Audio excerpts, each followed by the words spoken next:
Bonjour, alors vous êtes nombreux, enfin en tout cas moi je m'en réjouis, et surtout pour une formation d'enseignant vous êtes nombreux, donc c'est pour ça que je vous propose pas tout de suite de recueillir vos réactions sur le film, mais j'entends qu'elles sont un peu polarisées peut-être, mais justement je pense que ces réactions peut-être opposées cadrent bien avec la tension qui est au cœur du film. Donc je suis très curieuse de pouvoir, peut-être à la fin de mon intervention, mais quand même une partie assez, j'espère, longue, pouvoir échanger avec vous. Euh, En fait, je vous propose juste en exergue à la plongée dans le film deux citations. L'une qui est de Serge Danet, qui donc bien sûr n'a pas vu Tétro, hein, vous savez que donc c'est un critique qui est mort en 92, mais au moment où est sorti en France Rusty James, donc en 84, il écrit dans Libération: voir un film de Coppola, c'est comme se trouver devant un nouveau flipper, un Gottlieb ou un Bally New Look, on ne voit plus guère de Williams, dans la fente duquel, inquiet et titillé, on mettrait sa vieille pièce de 10 francs. Comment ça marche ? Où sont les bumpers, les couloirs, les espaces libres, les cibles, les boules captives ou supplémentaires, le special? Quel bruit ça fait? Comment gagner? Comment gagner? Voilà, donc il y a une forme de surprise qu'on peut avoir, ou au contraire de se dire c'est vraiment impossible quand on est devant certains films de Coppola. Et puis deuxième citation, qui est là une citation de Francis Ford Coppola, dans un entretien de 1991 au Cahiers du cinéma, il dit: en fait, je suis un survivant, je suis un enfant qui a survécu.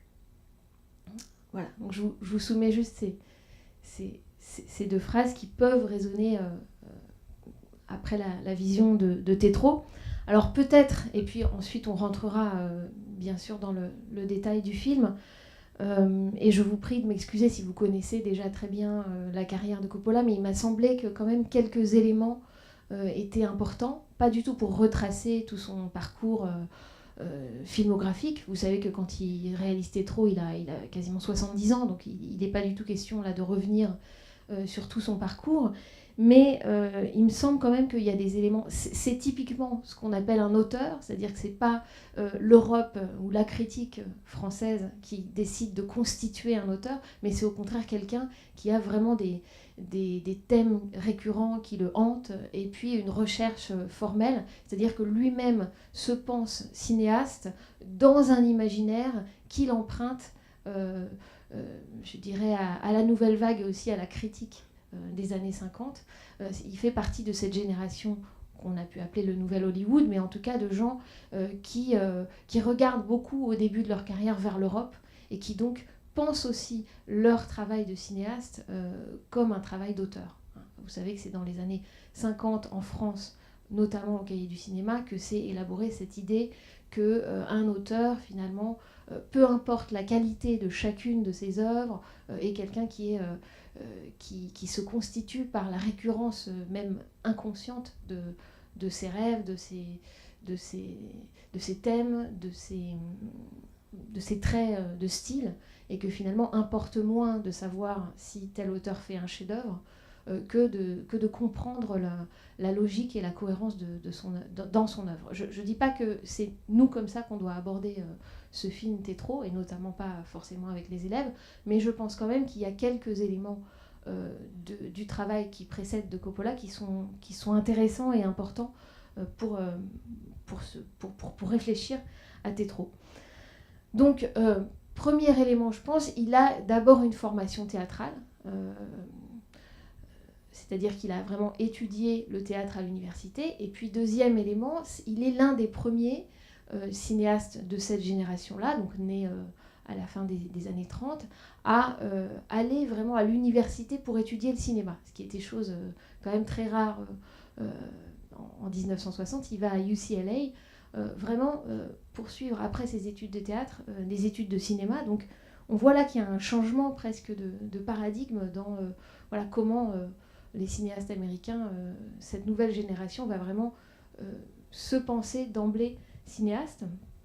Mais, deuxième élément, il commence quand même à travailler au cœur de Hollywood, et j'allais dire sur le tas et de manière assez concrète et pratique, puisqu'il est chez Roger Corman, donc des films plutôt de série B, et puis lui, il fait vraiment, il fait un peu l'homme à tout faire de Roger Corman, il tourne un peu il tourne ou il supervise des films un peu dévêtus, etc. Donc il est dans quelque chose de très impur et au contact du fonctionnement à la fois de ce que c'est qu'un studio, avec une division du travail comme il y en a à Hollywood, de chacun à son poste pour arriver à quelque chose de collectif à la fin, et à la fois bien sûr le côté opprimant de cette forme de travail.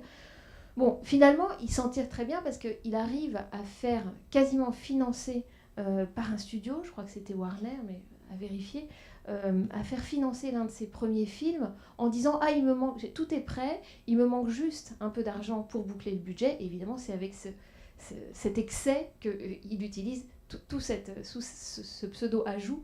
En fait, c'est le budget total de son film. C'est un peu comme la soupe aux cailloux dans le conte. Donc il comprend très vite, il comprend bien le fonctionnement des studios et il sait tout de suite le tourner à son avantage. Et puis, étape importante, à la fin cette fois-ci des années 60, il va visiter au Danemark une sorte de manoir transformé en mini-studio un peu artisanal. Ça s'appelle Lanterna Film et c'est quasiment une agence de publicité, de films publicitaires surtout. Et son patron, le Danois qui dirige cette agence-là, va lui offrir d'ailleurs un zoétrope, cet appareil des premiers temps du cinéma. Et donc lui, ensuite, en 69, il va ouvrir son propre studio, alors pareil, à assez petite échelle, et qui va appeler justement American Zoetrope, avec George Lucas, hein, le futur réalisateur de Star Wars. Donc ce qui est important là, hein, tout ça c'est des éléments factuels, biographiques, mais ce qui nous importe là, c'est qu'il réfléchit vraiment à un système. Alors c'est double, c'est assez même contradictoire chez lui. Ouvrir son studio, ça veut quand même dire se mettre en concurrence avec les grands studios hollywoodiens, même si c'est très bien qu'il ne deviendra pas un conglomérat, mais il y a quand même une mégalomanie assez marquée chez Coppola et qu'on retrouve aussi quelque part dans son cinéma, on en parlera. Et puis d'autre part, et j'allais dire presque à l'inverse, de manière contradictoire, avoir son propre petit studio, c'est au contraire pouvoir exister loin de Hollywood. Il se trouve que le studio, le premier bâtiment qu'il ouvre, il est à San Francisco, donc pas directement à Los Angeles et dans Hollywood. Et puis surtout, l'idée c'est vraiment de pouvoir ne même plus avoir à faire des contrats avec les grands studios pour sortir ses films. Donc vraiment travailler complètement en indépendant. Mais évidemment, qu'est-ce qui se passe assez rapidement? Il va s'endetter, son studio, enfin leur studio va s'endetter, et donc commence pour Coppola une carrière qui est vraiment en dents de scie, ou même plus, il y a vraiment une idée comme ça de mort et de renaissance à plusieurs moments de sa carrière. Alors évidemment, ce qui va le lancer et ce qui va faire qu'il va vraiment pouvoir développer ce studio de manière importante, puisqu'il va devenir, je crois, quasiment millionnaire, c'est l'opportunité qui lui est donnée de tourner Le Parrain. Et avec le succès du Parrain en 73, succès qui était à demi programmé, parce que c'était un roman qui était en train de devenir un best-seller au moment où le film était en train d'être préparé. Donc il n'était pas du tout sûr, lui, quand il a accepté cette commande, que ce serait un aussi gros succès. Et puis, deuxième succès, American Graffiti de George Lucas, qui est produit là, par contre, avec lui et par son studio. Donc ils deviennent à ce moment-là millionnaires, et puis ils peuvent réinvestir dans les films. Et à ce moment-là, donc début, milieu des années 70, il y a vraiment cette impression très forte qu'il y a une sorte de passation de pouvoir au sein de Hollywood à cette nouvelle génération. C'est pour ça qu'on a appelé ça le nouvel Hollywood. Je ne vous fais pas un cours sur le nouvel Hollywood, mais c'est vrai que c'est vraiment au milieu des années 70 un changement important, y compris d'un point de vue économique, de l'économie, de la façon dont on market, dont on promeut les films à leur sortie, avec l'énorme l'énorme coût en 1975 des Dents de la Mer de Spielberg et tout ce budget promotionnel qui devient énorme à ce moment-là. Donc voilà, les gens comme Scorsese, De Palma, Coppola en fait partie, mais c'est moins ici ce qui nous intéresse, ce côté générationnel que la particularité très forte, l'alliage, je pense, entre sa mégalomanie et au contraire son désir d'être laissé tranquille et son désir quasi autarcique, je pense à Tétro, là, Tétro le personnage, qui peut nous intéresser. Alors donc il a cette idée de faire un film pour eux, comme il dit, un pour eux, un pour moi. C'est-à-dire un film pour les studios, le grand spectacle et Hollywood, et un, grâce aux dividendes de ça, pour vraiment pour moi. En fait, quand on voit Le Parrain, et je pense que peut-être c'est le film de Coppola qui est le plus vu, donc j'espère peut-être que beaucoup d'entre vous l'ont vu, évidemment on voit bien que si on voit Le Parrain et puis d'autres films de Coppola, et notamment Tétro, on voit que c'est pas seulement pour eux, Le Parrain, et que il peut faire énormément de choses, il peut expérimenter son esthétique à l'intérieur de films grand public comme Le Parrain, et notamment par exemple la photographie, la lumière du Parrain qui est assez sombre pour l'époque et qui choque à l'époque, ou bien dans Le Parrain il collabore aussi avec Walter Murch qui est un collaborateur de très longue date qui va revenir pour travailler avec lui bien des années, voire des décennies plus tard sur Tétro, qui est à la fois un monteur son, donc quelqu'un qui travaille, qui a quasiment inventé le design sonore, et un monteur image. Et puis bien sûr, Le Parrain lui permet d'aller très très loin dans son travail avec les acteurs, puisqu'il a quand même, entre autres, Marlon Brando, Al Pacino et Robert De Niro, donc c'est quand même pas mal pour travailler sur la direction d'acteurs. Et puis, ces acteurs-là lui permettent aussi de faire le lien avec le cinéma que lui a vu et dont il est nourri, qui est ce cinéma des années 50. Je pense au film de Nicolas Ray, d'Elia Kazan, donc toute cette mouvance très très basée sur la direction d'acteurs et sur la méthode, comme on dit, l'acteur studio, cette façon d'intérioriser le personnage et de jouer aussi peut-être plus cinématographiquement. Donc voilà, il me semblait important quand même, et en allant beaucoup trop vite, mais de souligner qu'il y a cet effet un peu phénix, comme ça, de mourir et de ressusciter.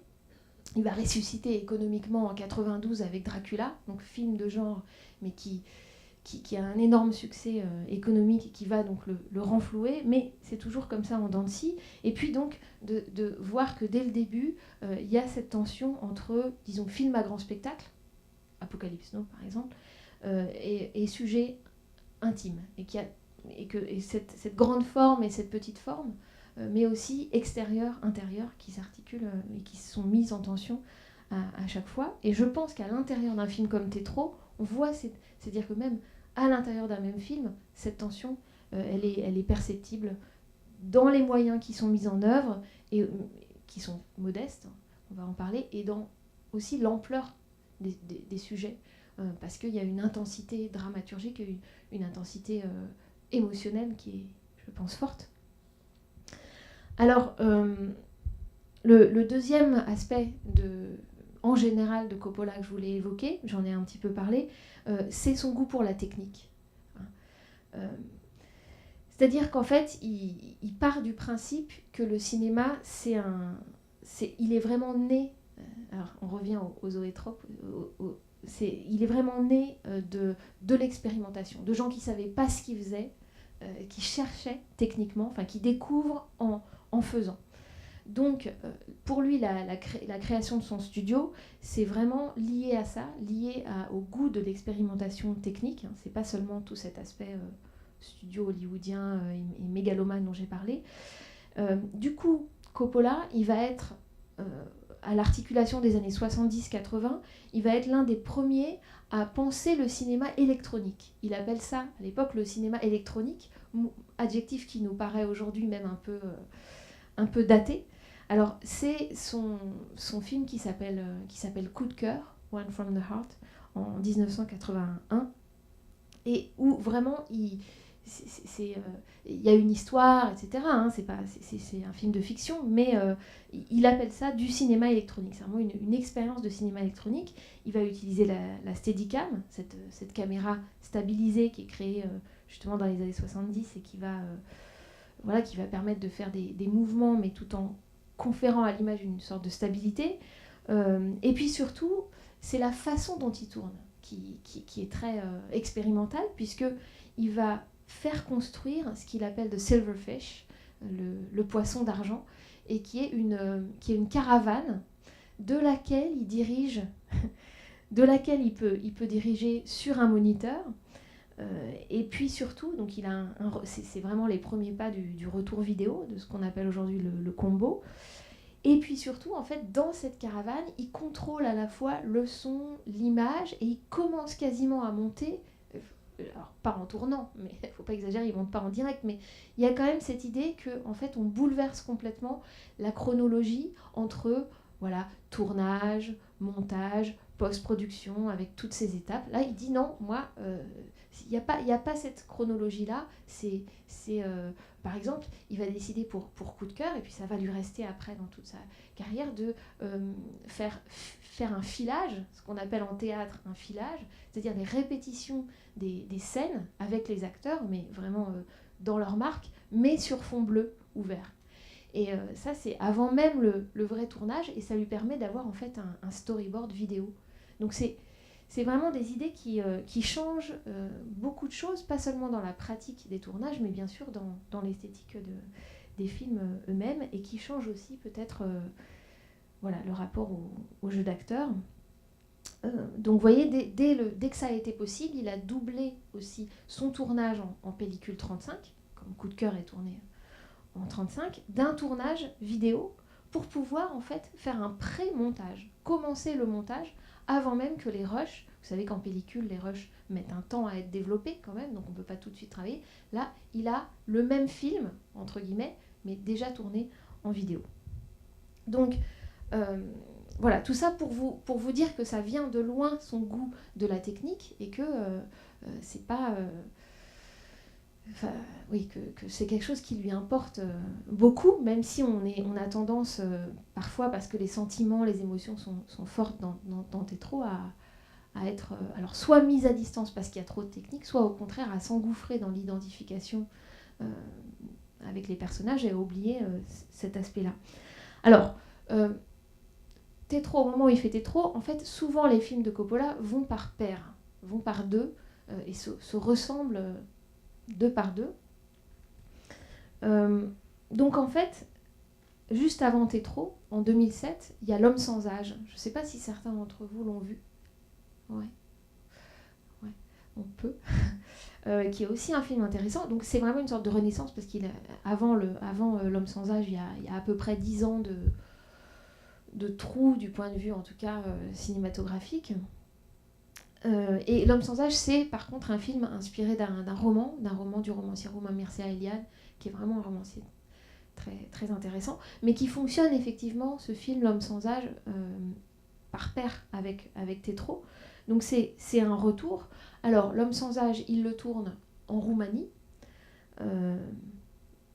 donc loin de Hollywood, et pour cause. Et puis, il choisit un chef opérateur qui est tout jeune, qui est à la limite tout juste sorti de l'université, qui est Mihai Malaimare, qui va ensuite prendre aussi pour Tétro.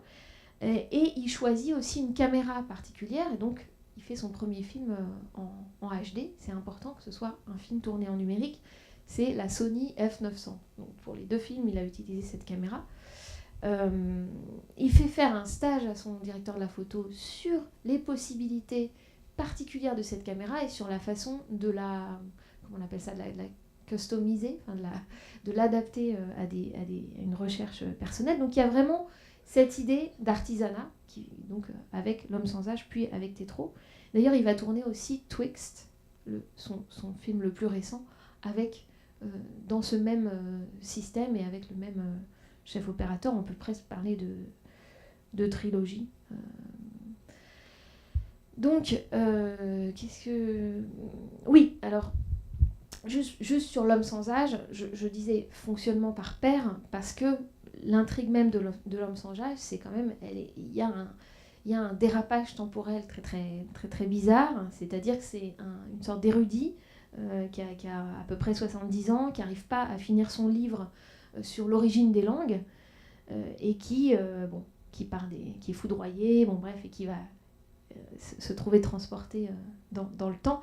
Donc ce qui est important, bien sûr, il va se retrouver à l'âge de 35 ans, c'est de voir que cette question du déplacement temporel et de la téléportation dans le temps est fondamentale dans beaucoup de films de Coppola. Et on pourrait dire le thème faustien aussi. Donc ce film-là a été tourné en Roumanie avec un petit budget, et vous voyez le rapport avec Tétro. Ici, Tétro, il va en Argentine, il travaille beaucoup avec une équipe plutôt basée en Argentine et avec un petit budget, 5 millions de dollars. Et il filme vraiment là-bas, c'est-à-dire c'est pas reconstruit bien sûr, il filme à la fois pour les intérieurs, je pense que c'était plutôt dans des studios en Espagne, mais sinon il est bien dans le quartier de la Boca à Buenos Aires et en Patagonie. Et puis, dans cette idée de petit budget, d'artisanat, je pense que ça a des conséquences, bien entendu, esthétiques. Tout ça n'est pas purement économique. Notamment, par exemple, pour la fixité relative des plans. Parce que organiser des grands mouvements de caméra, ce qu'il sait faire, ce qu'il a fait pour des films à grand budget qu'il avait, c'est du point de vue logistique, mais du point de vue aussi de la distance que ça peut mettre dans le travail avec les acteurs, c'est compliqué. Il y a un rail de travelling, il y a une grue, etc. Et donc le fait que les plans soient fixes, c'est pas simplement une question pratique, mais ça change aussi il y a un lien, disons, entre ce côté petit, réduit et artisanal qui tient à garder, et puis l'esthétique même du film. Alors, dernier aspect sur Coppola en général, bien entendu, et c'est peut-être le premier, on peut commencer par là, mais il faut bien commencer par un aspect, c'est l'aspect famille, bien sûr. C'est l'aspect familial, puisque lui-même vient d'une famille artistique, son père flûtiste, dans des grands orchestres, partant travailler en smoking, etc. Et puis, Coppola est connu pour avoir fait travailler vraiment sa famille autour de lui. Alors, on connaît sa fille aujourd'hui qui est devenue cinéaste, mais qu'on voit aussi enfant dans certains de ses films auparavant. Son fils, qui est aussi devenu cinéaste, mais qui a été réalisateur de deuxième équipe sur certains de ses films. Sa sœur, qui joue dans Le Parrain. Son père, qui est compositeur. Et donc Carmine Coppola, à qui il a fait appel, etc. Donc il y a tout cet aspect bain familial, et aussi, et ça je ne veux pas m'apesantir trop parce que que faire de l'autobiographie dans les films, mais c'est sûr que presque tous ces films ont une dimension autobiographique plus ou moins transposée. En tout cas, dans tous ces films, il y a une importance de la famille en tant que structure. Je ne sais pas si c'est parce qu'il est italo-américain, mais en tout cas, il dira du Parrain, c'est un film sur une famille, fait par une famille. Donc lui-même. Donc bien sûr, chez Coppola, les relations familiales, elles sont structurantes, vraiment. Et on comprend là pourquoi il accepte de tourner Le Parrain. Et en même temps, elles sont piégeantes. Et ça se retrouve évidemment dans Tétro. Une citation d'Al Pacino, Michael Corleone est dans Le Parrain. Il dit à sa femme, Kay, il dit mais tout ça c'est ma famille, c'est pas moi. Hein.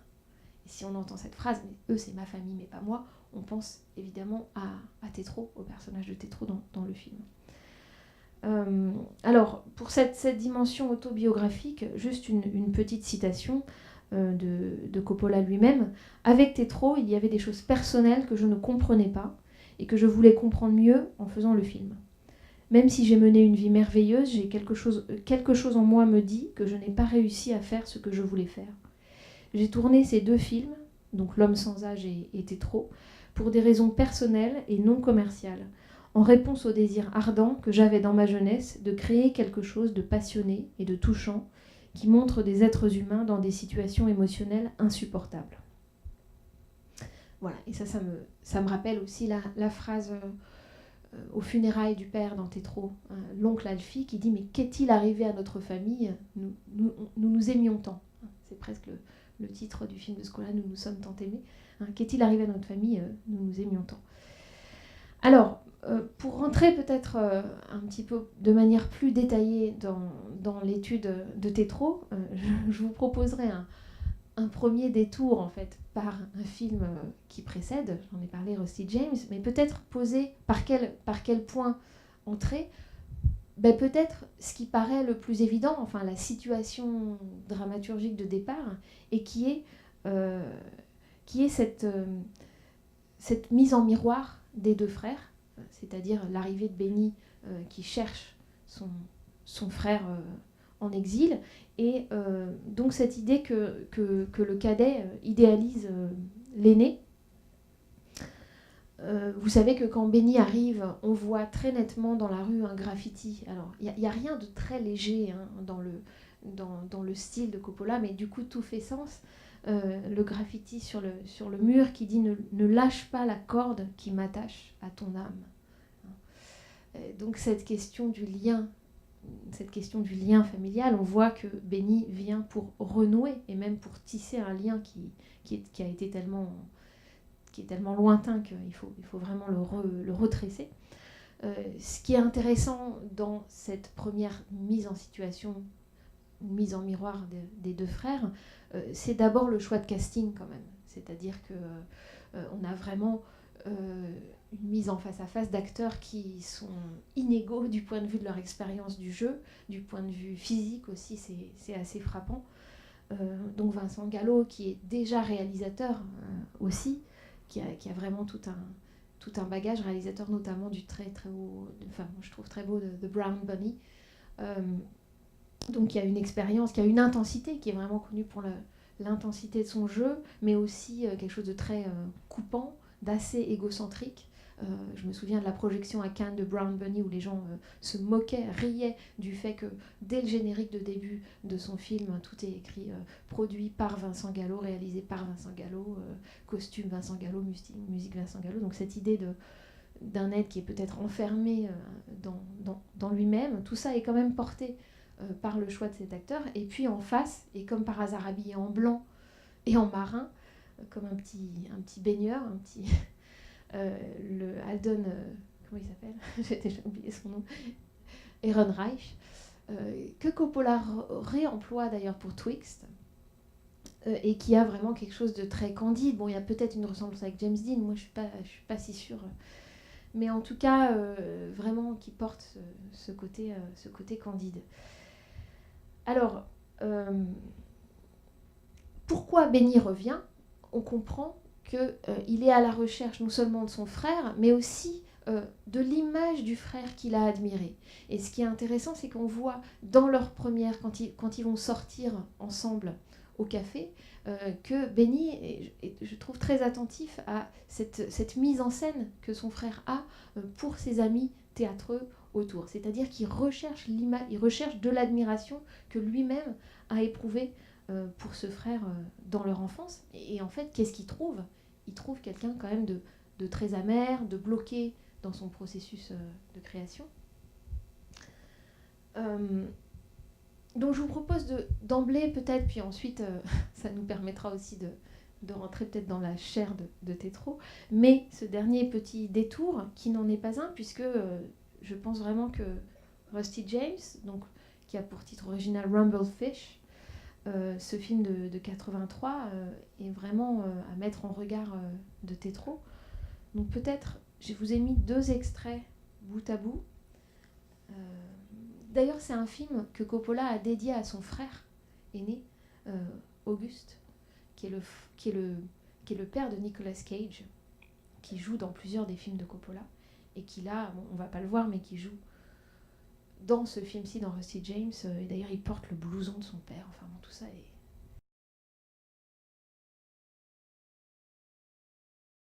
Juste pour préciser, mais je pense qu'on le comprend, Matt Dillon parle, quand il dit il parle de son frère, Motorcycle Boy, qui est donc qui est un peu l'enfant prodigue, enfin qui est le frère admiré qui était parti et qui revient, et donc la jeune femme, c'est c'était la petite amie du frère.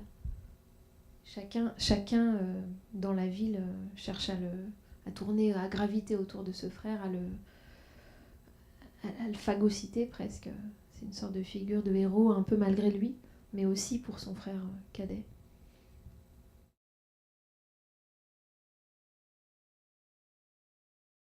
L'idée de ces extraits-là de Rusty James, c'est à la fois de montrer bien sûr cette même thématique de l'idéalisation de l'aîné par le cadet, mais aussi d'emblée de voir qu'elle est liée avec la particularité plastique des films, à la fois visuels et sonores. Bon, évidemment le noir et blanc, mais le noir et blanc, il est justifié du point de vue du récit dans Rusty James, puisque à un moment, l'aîné, joué par Mickey Rourke, dit en fait, je vois pas les couleurs. C'est pas qu'il est daltonien, c'est qu'il voit pas les couleurs, donc il voit en noir et blanc. Et il dit en plus, je suis un peu sourd, donc j'entends le son comme si c'était une télé mise très bas. Et effectivement, je pense que vous entendez, vous disiez peut-être que c'était un problème de son ici, mais non. C'est-à-dire qu'il y a vraiment un design sonore très très particulier dans ce film, une répartition des sons ajoutés, des sons de dialogue qui est très particulière et qui fait qu'on a l'impression que c'est presque toujours trop bas, dans les dialogues notamment. Et ça, c'est articulé aussi avec le choix de deux comédiens au jeu très différents, à la fois. Alors, Mickey Rourke qui est intériorisé et qui murmure, et puis Matt Dillon, dont il donne l'impression presque d'être mauvais, enfin de projeter sa voix, et en tout cas, dont on a l'impression que son personnage joue un rôle. Hein. Et c'est ça, cette idée que chacun joue le rôle qui croit devoir jouer, enfin le cadet joue le rôle qu'il croit devoir jouer devant son aîné, et l'aîné qui semble protester à chaque fois et dire non, je ne suis pas ce héros, mais qui en même temps, son image à la vie dure, quoi, dans le film. Et je trouve qu'on retrouve ça beaucoup dans Tétro. Ce qui frappe aussi, je pense que vous en serez d'accord dans ces extraits-là, dans ce film-là, c'est vraiment une incroyable stylisation plastique. C'est-à-dire qu'avec des films sur le même sujet, un peu comme ça, Zonar, de la drogue, du début des années 80, qui a aussi par exemple à New York, sur le fait qu'on le comprend que l'héroïne est en train de détruire même le système de gang.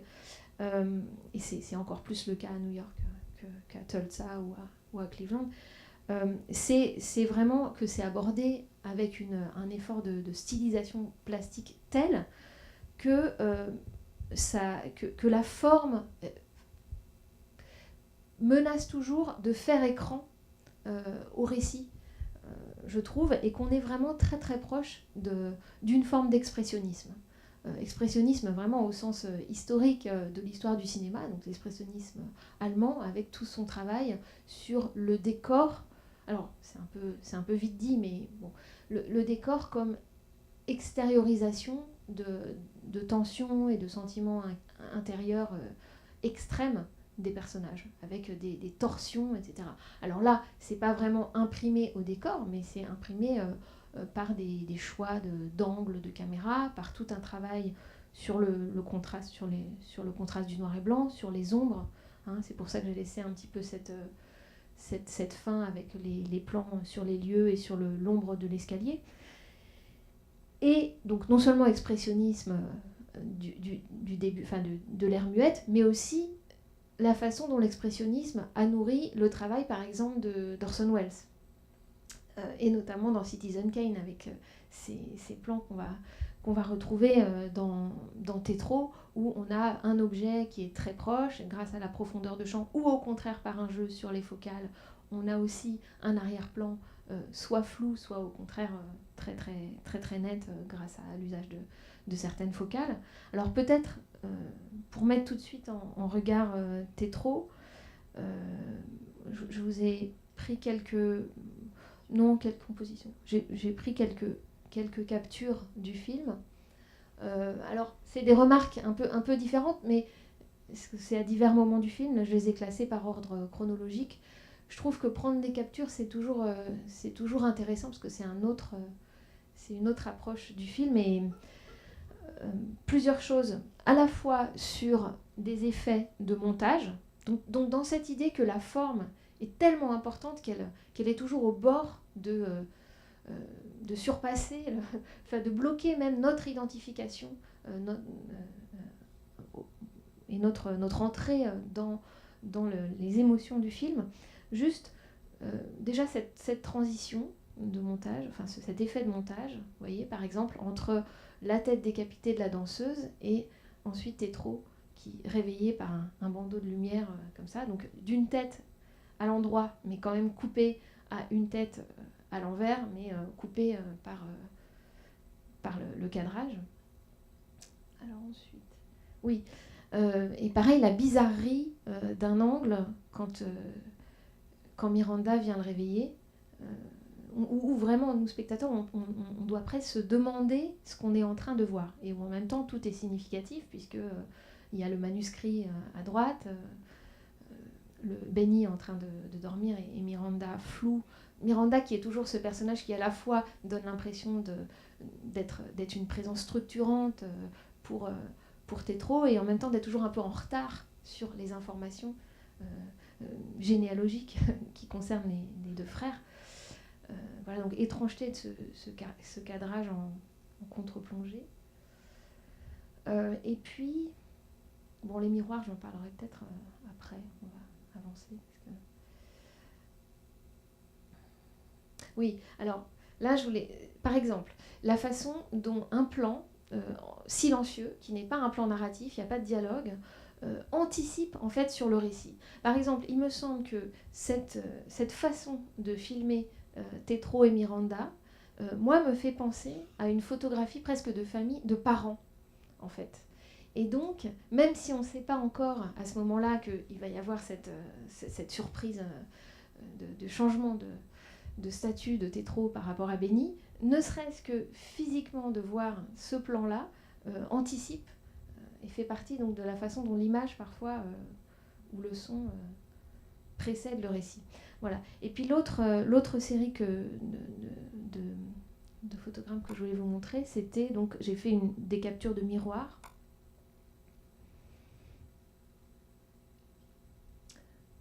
Bon, sachant qu'en plus, Rumblefish, qui est le titre original de Rusty James, c'est un certain type de poisson combattant, to rumble, se bagarrer. Et il est dit dans le film que c'est un poisson qui fascine Motorcycle Boy, l'aîné, et il dit que c'est parce que c'est un poisson qui, quand il se voit dans le reflet de l'aquarium, en fait, se met à se battre avec son propre reflet. Donc c'est pour ça que enfin c'est pas pour ça, mais il me semble que dans Tétro, il y a un élément de décor très simple, mais à la fois très important dans la pièce principale de l'appartement de Tétro, et c'est ce miroir-là. Alors peut-être on fait défiler... Alors, ça permet quoi ce miroir? Juste la première, ça permet à la fois, bien sûr, le miroir, la façon dont on le filme, là permet par exemple une sorte de dédoublement. Bon, devant, derrière, on voit Benny des deux côtés. Ça permet aussi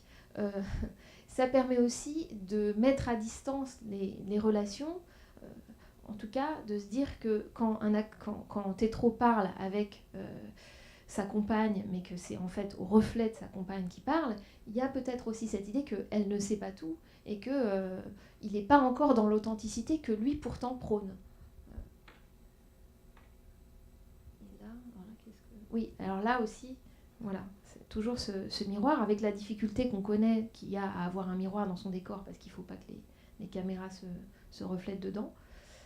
Mais, et puis, inversement, autant ça peut démultiplier, dédoubler les personnages, autant ça peut insister aussi sur une forme de vide. Et je trouve intéressant de ne voir, par exemple, la fenêtre que dans le miroir. Comme une sorte de... Il y a toujours cette idée qu'une fenêtre est une ouverture sur l'ailleurs, sur le monde, sur le hors-champ. Et là, elle est capturée, on pourrait dire, par le miroir. Et en fait, les fenêtres sont souvent plutôt du côté de l'enfermement. Bon, on passe, on va pas... J'ai pas... commenter chaque... Voilà, mais je trouve intéressantes aussi les scènes de dialogue où il y a le miroir. Et puis, bien sûr, là, sur la partie droite de l'écran, j'espère que ça se voit, c'est le miroir qu'utilise Benny pour déchiffrer le texte écrit à l'envers. Je ne sais pas s'il y en avait un autre là-dedans. Oui, voilà, avec tous ces effets de dédoublement. Bon, là aussi, c'est encore le miroir. et où là il se voit lui-même. Là, c'est au moment où il est à l'hôpital. On voit son visage, et où bien sûr ça correspond à un autre développement du récit, où il va s'approprier ce récit familial.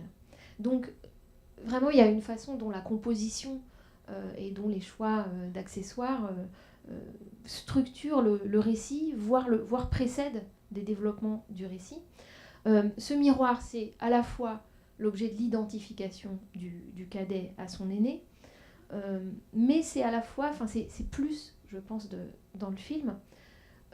Au niveau du récit, le récit, il est quand même lui-même en miroir, dans le sens où d'abord il est encadré, on pourrait dire, par deux morts symétriques.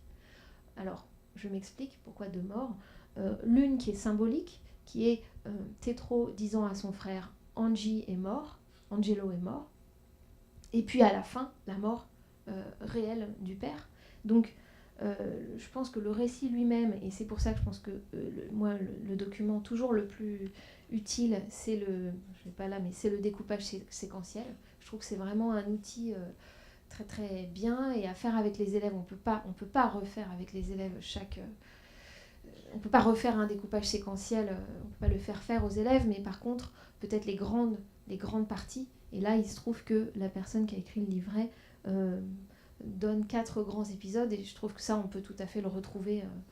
Cette structure-là, on peut la retrouver avec les élèves. Donc, cette idée de trouver des échos, des symétries, fonctionne avec, je pense, quand même, cette omniprésence du miroir. On y reviendra, mais en tout cas, bien sûr, les plâtres, jumeaux, la même chambre d'hôpital qu'ils vont partager, etc. Et plus généralement dans le film, il y a un dédoublement. Alors, dédoublement parce que, par exemple, c'est le même acteur, Klaus Maria Brandauer, qui va jouer le père et l'oncle, Alfie, l'oncle rival. Mais ça peut être, on peut faire toutes sortes de relevés. Après, ça peut être par exemple le fait qu'il y a 2 bouquets de fleurs qui sont amenés et jetés. Une fois c'est des fleurs pour Miranda, et puis une fois c'est pour Benny aussi. Bon, bref, et ces fleurs sont jetées parce qu'à chaque fois il y a des trahisons, hein, parce que l'arrivée de Benny, c'est aussi une série ensuite de trahisons de son aîné. Alors peut-être à cet égard, se remettre dans le film, on peut passer le deuxième extrait que je voulais vous passer. C'est en fait là aussi un panachage d'extraits qui provient, alors j'utilise le découpage qui provient donc des séquences 1, 2 et 18. J'espère pas trop de temps. Oh non, mais je regarde juste. Ouais. Donc à la fois l'arrivée de Benny à 3 minutes, puis à 9 minutes, et puis ensuite, beaucoup plus tard, à 50 minutes, quand il y a cette dispute avec Miranda.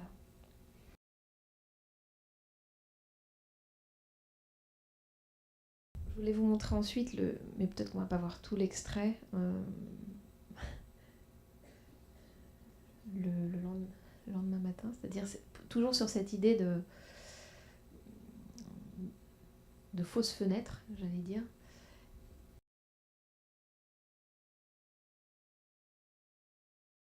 Cette mise en contraste entre la porte fermée, j'allais dire à triple tour, parce qu'il y a plusieurs événements de fermeture de porte, et puis ensuite, au contraire, la violence de cette entrée en scène qui est presque terroriste dans la façon dont elle est organisée. Et puis donc le dernier morceau, que je voulais vous montrer à cet égard, c'est le chapitre 8 du DVD. C'est au moment où Miranda dit « Je vais à l'autre asile ».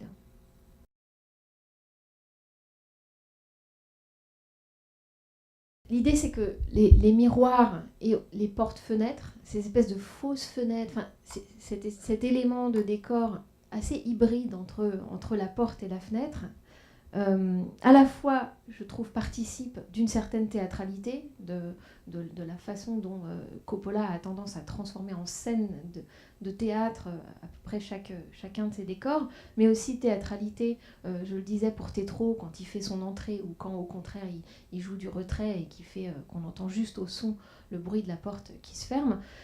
En tout cas, du point de vue du récit, on arrive avec la première scène, on a vraiment l'impression qu'il s'agit de retrouvailles, que ça va être des retrouvailles. Or, ces retrouvailles, elles sont différées à plusieurs reprises et où on a finalement une fuite et un retrait du frère aîné à l'intérieur même de chez lui. C'est-à-dire que même de chez lui, le décor fait qu'il peut se soustraire, presque comme par un double fond du décor, à son passé, au ressurgissement de son passé et de sa famille, d'où l'insert au moment où Benny va se coucher, dépité, comme s'il n'y avait pas eu de spectacle finalement. Le comédien n'est pas arrivé sur scène et on a l'insert sur le bouton de porte avec le bruit, mais déjà auparavant, le côté quasiment fantomatique de son retrait, quand il a ce code avec Miranda où ouvrir la porte, c'est finalement ne pas l'ouvrir, c'est juste dire qu'il veut que Miranda le rejoigne à l'intérieur.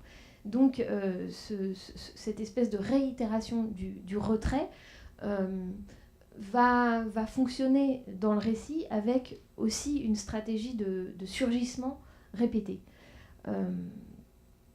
Mais bien sûr, ensuite, le rapport de force peut aussi s'inverser, puisqu'on est toujours rattrapé par son passé et par sa famille. Et donc, ce que je trouve intéressant, c'est de suivre, par exemple, le parcours de Benny comme de plus en plus agissant dans l'action, et de plus en plus provoquant l'action lui-même, et notamment avec cette participation beaucoup plus tard au festival de Patagonie, comme si lui-même décidait de déplacer le décor, de choisir le lieu du décor. Alors, simplement, il y a des relevés possibles à faire de tout ce qui est ce qu'on appelle surcadrage, enfin mon cadre dans le cadre, et qui, me semble, ont un rôle très, très ambigu dans le film, dans le sens où même ce qui apparaît comme une ouverture, là par exemple Benny qui ouvre la fenêtre pour regarder dehors, en fait, j'ai pas le contre-champ, mais c'est un type qui part au loin. C'est cette idée que même quand il y a de l'ouvert, en fait, l'ouvert est un faux ouvert qui est plutôt qui enferme plutôt les personnages, et que ces lignes comme ça verticales et horizontales sont plutôt menacent presque de barrer les personnages, et sont plutôt des instances de retrait. Donc les portes et les fenêtres ouvre sur de fausses ouvertures, ou n'ouvre sur rien, enfin ouvre en tout cas sur de l'intérieur. Et finalement, le fait de montrer Benny à la fenêtre, mais c'est lui qu'on voit de l'extérieur, c'est aussi des choix de cadrage qui vont, je pense, dans ce sens. Tout ça fait que Benny est de toute façon privé d'accès à son histoire personnelle. D'ailleurs, quand il arrive, son bateau est en panne. Enfin bon, il y a cette idée que c'est un personnage qui est à qui on fait écran, devant lequel on met des caches. Voilà. Et il me semble que nous, spectateurs, on peut aussi s'identifier à ça, parce que notre situation de spectateur, et là pour le coup, tout spectateur de cinéma en général, c'est de ne voir que la portion du cadre, bien entendu, qui nous est donné. Hein, c'était l'idée du critique André Bazin qui disait que le cadre, enfin le champ au cinéma, c'était un cache. C'est-à-dire que ça, on savait, nous spectateurs, qu'il y avait tout plein d'autres choses autour, tout le hors-champ, et qu'on avait quand même quelque part toujours ça à l'esprit, que le cinéaste ne nous montre bien sûr qu'une portion de ce qu'il avait devant sa caméra. Ce qui est intéressant dans cette double prolifération, à savoir des miroirs, d'utilisation dans le décor très forte du miroir, et à la fois, et dans le récit aussi, et des portes, des fenêtres, des sortes de fausses ouvertures, je pense que c'est que ça suggère aussi le côté non seulement dédoublé ou du face-à-face, mais réellement brisé. C'est-à-dire qu'on s'aperçoit qu'à bien des égards, les deux frères, Tétro et Benny, sont des gens brisés, leur relation est brisée, mais eux-mêmes sont brisés. C'est pour ça que la structure du récit, le récit pourrait être entièrement revu comme une série d'accidents. Finalement, il y en a quand même pas mal, j'en oublie d'ailleurs peut-être. D'abord, il y a cet accident qui est antérieur au récit, puisqu'on voit que Tétro a un plâtre. Ensuite, je dirais, il y a un accident de guitare. Vous vous souvenez, la guitare qui est lancée par la femme jalouse et écrasée. Ensuite, il y a ce flashback sur Tétro et sa mère. Il y a l'accident de Benny quand il veut sauver le chien. Et il y a l'accident du lama ensuite en Patagonie. Donc, c'est important du point de vue narratif, cette idée d'accident et symboliquement le fait qu'ils soient tous les deux brisés. Alors, sur le côté brisé, voire on pourrait dire quelque part un peu castré, c'est quand même pas rien que Angelo ait choisi de s'appeler Tetro, qui est donc ce qui est donc le nom de son père, son nom de famille, mais tronqué. Bon, Tetro veut dire aussi sombre, triste, enfin maussade, mais aussi sombre. Alors, vous avez vu par exemple dans l'extrait, il y a cette utilisation très expressionniste aussi de l'ombre, c'est-à-dire toutes ces idées pour filmer des dialogues, mais pas en chant contre chant, pour varier la façon dont on filme dans un petit espace deux personnes qui se font face à face, mais en fait ne veulent surtout pas être face à face. Et donc comment on diffracte ça? Et l'une des façons de diffracter, par exemple, c'est Tetro engueulant son frère, comment t'as pu me faire ça, mais sous forme d'ombre. Donc à la fois en retrait, toujours, c'est pas sa personne physique, et en même temps d'autant plus terrorisant et effrayant qu'il est sous la forme d'une ombre. Alors sur cette idée qu'il soit brisé, désarticulé,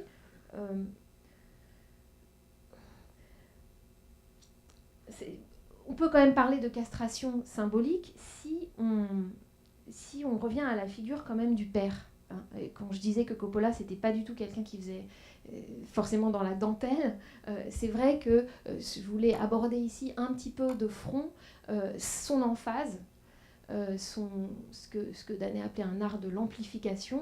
On peut vraiment parler d'emphase, et notamment à travers la façon dont le père est représenté. Hein.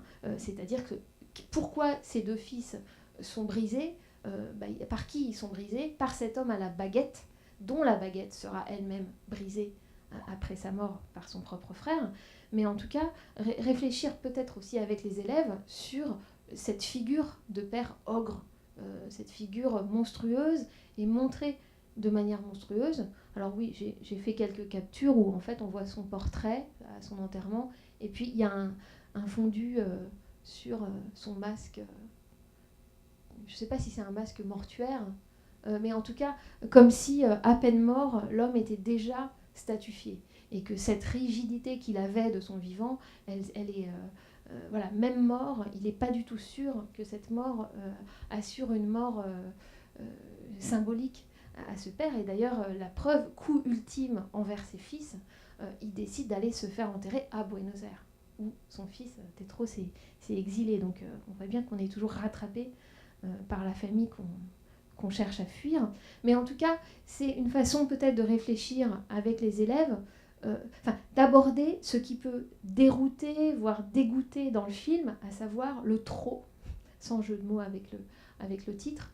Mais je pense que c'est important de ne pas mettre ça sous le tapis en faisant comme si on avait affaire à un film, somme toute, assez réaliste, mais avec quelques ornements. Bon, je vais y revenir. Bon, c'est sûr que ce père, il est... c'est un peu Chronos, c'est toutes ces figures comme ça mythiques. Et le fait qu'il fasse interpréter le frère du père par le même acteur contribue, je pense, à ce côté dévorateur. Et cette emphase, il me semble que Coppola la pousse jusqu'à un côté grotesque, voire bouffon, jusqu'à la dernière partie ou avant-dernière partie du film, où, comme par hasard, c'est le prix des parricides. Et où ça participe d'une sorte d'ironie, d'un comique qui ne fait pas rire vraiment ouvertement, mais qui il va très très loin dans la caractérisation grossière de ce père, que Tetro appelle « the great one ». C'est traduit par « sa grandeur hein, »,« the great one ». Donc c'est vraiment cette figure complètement hyperbolique et destructrice. Coppola dit en entretien, parce que évidemment ces fils brisés, ces fils plâtrés avec des béquilles, etc., toute cette castration-là, elle s'applique également, cette façon de casser les gens, elle s'est appliquée aussi à ces femmes. Et je pense que c'est intéressant de relier donc les effets du père sur ses fils aux effets du père sur ses femmes. C'est-à-dire, on voit très bien dans la rencontre entre Naomi et le père, qu'il l'a fait danser vraiment comme une poupée, hein, ça fait vraiment penser à une boîte à musique. Il lui dit « danse pour ton maestro ». Naomi, à peine vient-il de la rencontrer, quand il apprend qu'elle est danseuse, et il la fait vraiment tournoyer comme si c'était à la fois une danseuse de boîte à musique et à la fois dans sa gestuelle à elle. Ça évoque plutôt le lap dance, plutôt cette danse très érotique de boîte de striptease, ou bien, si on veut être un peu plus noble, référence de comédie musicale, puisqu'il y a une partie un petit peu lap dance, par exemple, dans Chantons sous la pluie avec Sid Charisse. Mais en tout cas, autant il les fait danser, autant il y a toujours à l'arrivée des femmes qui seront brisées. Alors, je ne sais pas si on aura... Ouais, je sais pas si on aura le temps d'aller dans le détail de cette présence de la danse, peut-être rapidement pour distinguer, parce que il y a plusieurs danseuses, enfin il y a plusieurs femmes brisées, etc. Donc il y a effectivement la danse de Naomi pour son maestro, qui est quand même filmé comme une sorte d'exhibition érotique. Enfin, elle a tous ces cambrés en arrière avec sa poitrine vraiment offerte, etc. Et en même temps, le côté dont on voit que malgré la sensualité et la souplesse, il y a quelque chose de mécanique. Mais il y a un deuxième aspect de la danse, et qui est très intéressant dans le film, qui vient avant dans la chronologie du film, qui est la danse de Miranda, qui apparemment n'est pas du tout une danse codifiée de l'ordre du ballet. C'est pas le show, c'est pas du spectacle. D'ailleurs, elle dit à Tétro, en fait, je fais ma gym, quoi. Sauf qu'elle l'a fait en juste au corps, et surtout, elle l'a fait pour un spectateur bien précis, qui est Benny. Et ce qui est intéressant dans la façon dont la danse de Miranda est filmée, c'est que nous, d'abord spectateurs, nous la voyons, je dirais dans un premier temps, comme une sorte de séduction de la belle-sœur envers son beau-frère, peut-être initiatrice à quelque chose de sensuel pour ce jeune homme dont il est rappelé à plusieurs occasions qu'il est vierge. Et puis en fait, dans la façon, et on ne peut pas rentrer dans le détail de la séquence, mais c'est une séquence qui est tout à fait à montrer, dont finalement, ce qui se présente d'abord comme une scène à destination de Benny spectateur, va être heureusement, je dirais, brisée, puisqu'elle lui tend la main, et elle l'invite à monter. On se dit, ils vont danser ensemble, il va y avoir quelque chose d'encore plus rapproché, d'encore plus sensuel. Et non, en fait, ça devient quelque chose de très... une discussion plutôt amicale. Et on a l'impression qu'au contraire, c'est quelque chose de cathartique, enfin quelque chose est exorcisé dans la possible séduction un peu retorse dans ces effets de redoublement entre les deux frères. Sauf que dans un deuxième temps, Tétro arrive, vous vous souvenez, et dit mais pourquoi tu étais habillée comme ça pendant que tu faisais ta danse? Et là, on comprend seulement par le flashback que ça renvoie pour lui à cet épisode traumatique du moment où son père lui a piqué sa copine Naomi. Donc, ce qui est intéressant, c'est de voir comment, dans le film, et de plus en plus, une scène qui peut apparaître comme quotidienne, banale, prend un autre sens avec le surgissement des souvenirs.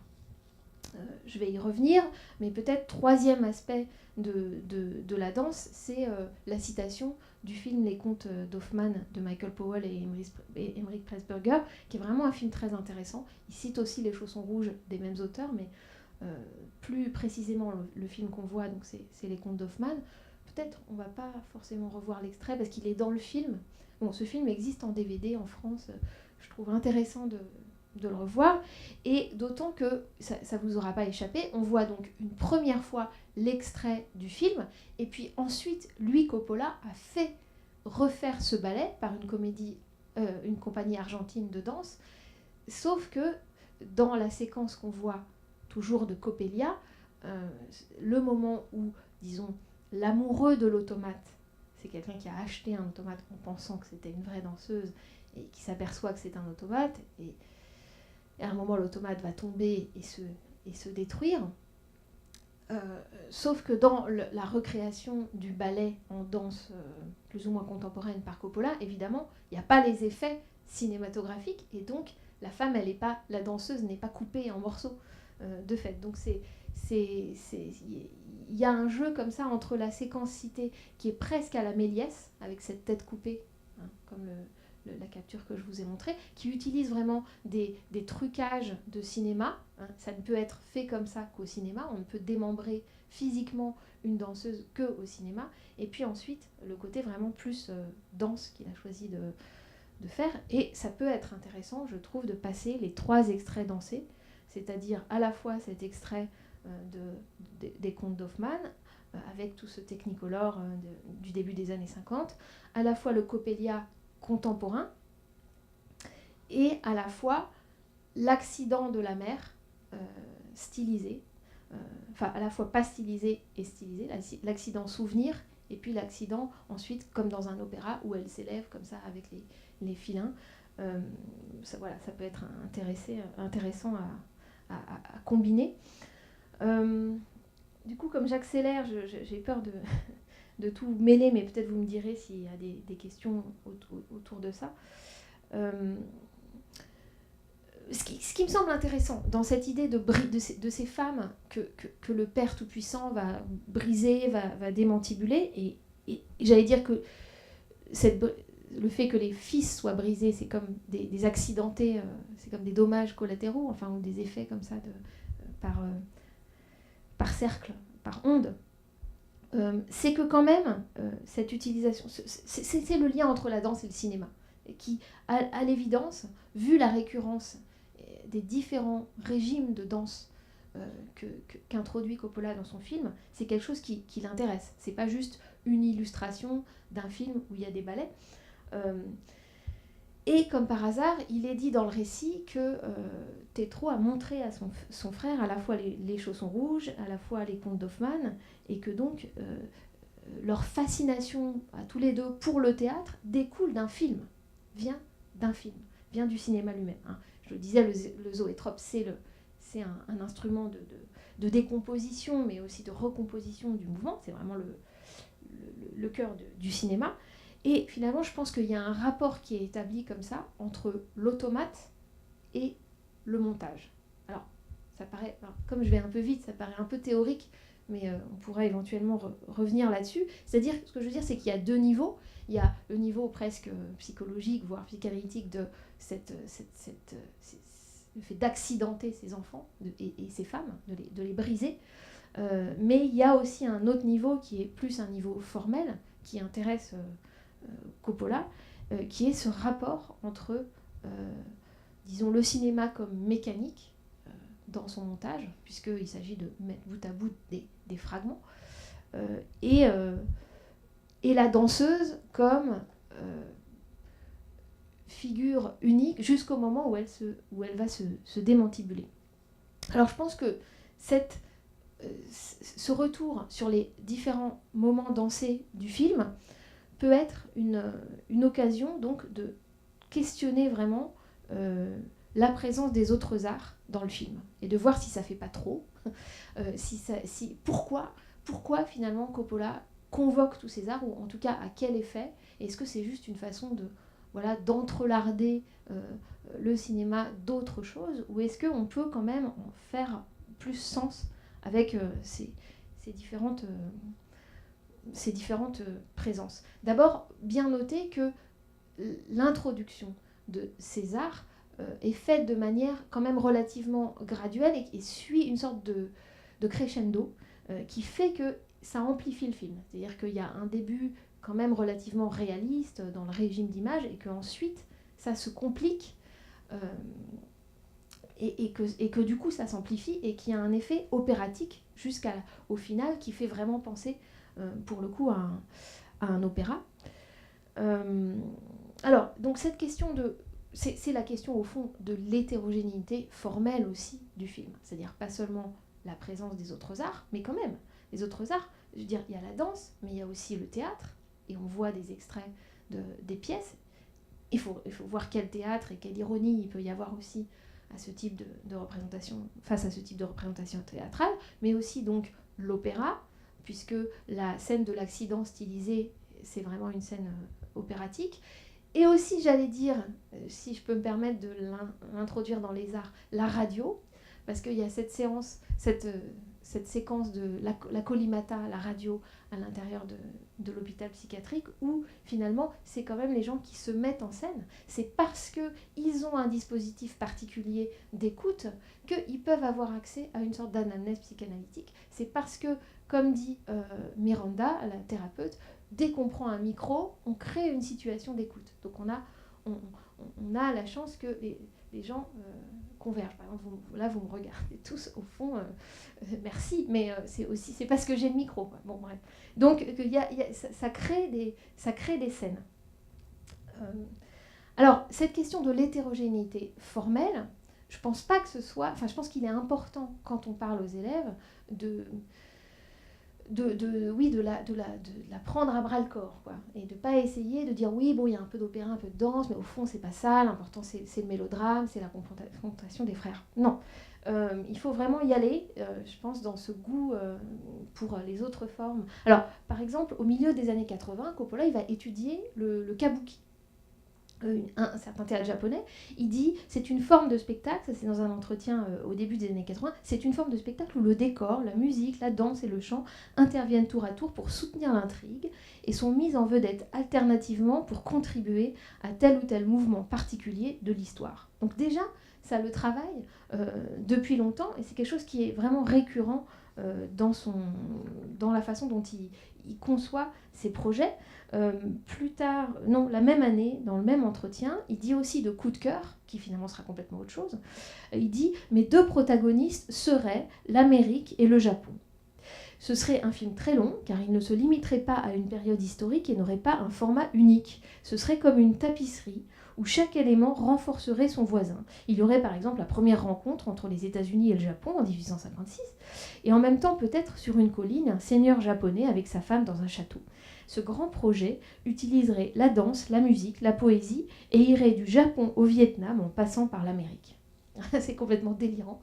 Et bon, il l'a pas fait, mais c'est typiquement ce genre de projet énorme, et notamment l'un des derniers projets qui lui coûte les 10 ans qui séparent son retour, enfin la fin des années 90, de ce retour avec L'Homme sans âge et Tétro. Ces espèces de projets tellement énormes, de tellement vouloir tout contenir et contenir tous les arts que parfois on accouche de rien. Mais en tout cas, c'est quelque chose qui je trouve, dans Tétro, accouche quand même de quelque chose. Donc, cette multiplicité-là, elle est vraiment à accueillir. Et aussi, c'est aussi pour vous dire à quel point elle permet plusieurs niveaux de lecture. C'est-à-dire, de même que je disais qu'il y a un niveau quasiment opératique, il y a un niveau abstrait. C'est pour ça que je donnais cet exemple un peu ridicule de faire un film dont les protagonistes seraient l'Amérique et le Japon. Mais il y a toujours ce double niveau, à la fois, on pourrait dire, psychologique, mélodramatique avec les personnages, et en même temps, toujours les mythes, tout le côté tragédie, ou bien Faust, peut-être. On voit l'une des pièces, donc c'est Fausta, donc Faust au féminin, avec Méphisto, le rachat par l'amour, etc. Donc, en fait, cette profusion, ce brassage, le fait de rassembler autant de choses différentes, permet, je pense, aussi d'atteindre à une forme d'archétype. C'est-à-dire c'est pas seulement les personnages qui l'intéressent dans leur psychologie, c'est qu'à un moment, quand on voit le ballet à la fin, on est vraiment plus dans l'archétype, et cette femme qui s'élève avec cette très longue robe rouge n'est pas personnage. Il n'y a pas d'existence d'épaisseur de personnage, mais les différents arts, et surtout la musique et l'opéra et la danse, intensifient l'émotion. C'est important parce que l'une des grandes questions du cinéma, et qui est une question qui habite, je pense, ce film, c'est comment représenter avec tous ces outils extérieurs, le son qu'on peut faire entendre et l'image, l'intime, l'intérieur. Alors, pardon, c'est un peu une banalité, mais je pense que dans Tétro, on ressent que toute cette hétérogénéité-là, c'est une extériorisation de sentiments très très intimes, et tellement intimes qu'ils sont enfouis, et que Tétro et son fils ne peuvent pas les extérioriser d'une autre manière.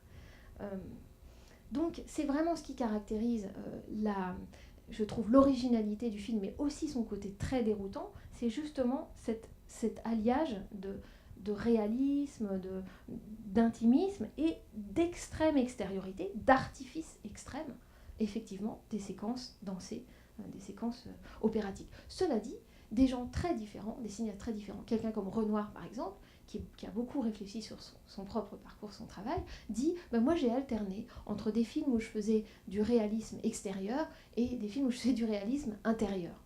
Lui, il appelle ça réalisme extérieur et réalisme intérieur. Et quelle différence? Réalisme extérieur, c'est plutôt ces films à contenu social. Voilà, on voit qu'on est dans la société. Bon, tout ça est reconnaissable. Et puis réalisme intérieur, c'est des films dans lesquels c'est très déroutant pour certains spectateurs, où il y a des couleurs, un usage des couleurs particulier, une théâtralité très forte. Je pense au Carrosse d'or, je pense à French Cancan, ces films d'après-guerre, où finalement c'est cette insistance même sur l'artifice qui fait qu'on va atteindre par l'artifice même une vérité qui est au-delà du réalisme, disons, premier. Donc tout ça, bien sûr, ça s'applique à cette composition que j'ai essayé un peu de vous montrer. C'est tous ces cadrages bizarres, obliques, etc., entrent en tension avec un goût pour, au contraire, une frontalité de la scène de théâtre. Une tendance à faire de tout décor une scène de théâtre et donc à filmer de manière, au contraire, frontale. Il y a ces deux forces qui, plastiquement, entrent en tension dans le film. Et aussi cette tendance à montrer des personnages qui sont en situation de spectateur, comme Tétro, par exemple, quand il assiste à l'accident de Benny et qu'il est en haut et qu'il regarde du balcon. Donc, voilà, l'idée, ce serait peut-être qu'il y a une recherche de dépassement de l'émotion habituellement créée au cinéma par l'identification. Elle est peut-être bien là, hein, l'identification au personnage, mais il y a un deuxième niveau d'émotion qu'on ressent par exemple à l'opéra, c'est-à-dire beaucoup plus dans une sorte de distanciation et vers la recherche d'archétypes. Et puis voilà que tous ces arts, ils attirent l'attention sur la forme, hein, c'est-à-dire qu'ils mettent tout à coup, ils transforment un film aussi en aventure de la forme. Et ça devient, disons, l'un des sujets du film, c'est aussi cette forme. C'est pourquoi c'est intéressant, je pense, même avec les élèves, de faire soit de projeter des extraits, soit de tout simplement essayer de relever les différents régimes d'image, c'est-à-dire l'opposition entre noir et blanc et couleur, mais aussi, donc souvent, donc d'abord, les séquences en couleur comme séquences de souvenirs, d'abord, avec une utilisation d'un format particulier d'image et d'un grain qui rappelle, alors l'idée c'était de rappeler ce qu'on appelait l'enscochrome, qui était un procédé des caméras des années 60 en couleur, mais de toute façon c'est pour évoquer le grain des films de famille. Donc ça c'est les scènes avec le père, comme celle avec le père sur la plage.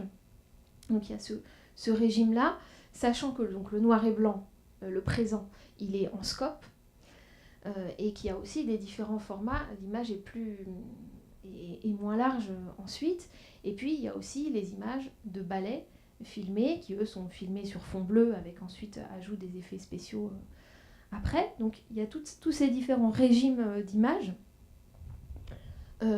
Pour ce qui est des souvenirs en couleur, qu'est-ce que ça dit ce changement de format, ce changement de grain et ce changement de couleur? Bien sûr, ça dit quelque chose de banal, mais qui est que la mémoire, elle est toujours, le souvenir, il est toujours filtré par une subjectivité, par la mémoire, et que donc le passé, on y a accès, mais on y a accès de manière toujours indirecte, c'est toujours remis en forme, mais ça permet donc d'introduire des strates temporelles différentes dans le film, et ça je pense qu'on peut vraiment faire un relevé en s'aidant notamment du découpage séquentiel et travailler sur les transitions, c'est-à-dire comment sont lancés les flashbacks. Exemple, alors ça peut être une réactivation, un événement présent qui va réveiller un épisode traumatique. Je pense donc à l'accident de Benny avec le chien à peu près à 1 heure de film, où Tétro est au balcon, comme ça, très, très en retrait, mais où l'accident va lancer le flashback de son souvenir de l'accident avec sa mère. Sauf que ce qui est intéressant, par exemple, c'est que ensuite on voit Miranda et Tétro qui partent en ambulance et il y a un fondu au noir, mais par contre, le souvenir reprend, continue comme au-delà de la séquence. Ou bien, on a aussi un flashback qui peut être lancé par la lecture du manuscrit par Benny. Donc là, il lit son histoire familiale et hop, tout à coup, c'est représenté en couleur. Ça, c'est la séquence, par exemple, où Tétro présente son amie Naomi à son père. C'est la séquence 29. Donc voilà, je vais un peu vite, mais on pourrait... Enfin, voilà, peut-être vous pensez ça fonctionne pas comme ça, mais vous allez vite me le dire. J'essaye d'avancer un peu plus vite. On arrive bien sûr au nœud, je dirais, dramaturgique du film, qui est la révélation du secret de famille, bien sûr. À cet égard, c'est peut-être pas mal, parce que souvent, bon, on a, je disais, Benny qui est empêché de voir, hein, qui est vraiment quelqu'un devant qui on a mis des écrans, des caches, etc. Mais c'est intéressant. Alors j'ai fait un relevé de photogrammes qui concerne la lumière, dans son sens électrique et très aveuglant dans le film. C'est un des captures qui sont assez faciles à faire, parce que ça c'est vraiment le prologue quasiment du film, hein, le tout premier plan. Oui. Donc, avant même le générique. Ensuite, il y a l'aveuglement par le bus qui fait presque une sorte de fondu au blanc. Même chose avec les projecteurs, avec toujours cette confrontation qui est au bord de l'aveuglement. Et puis, bien sûr, tout ça renvoie du point de vue du traumatisme familial à l'aveuglement par les phares.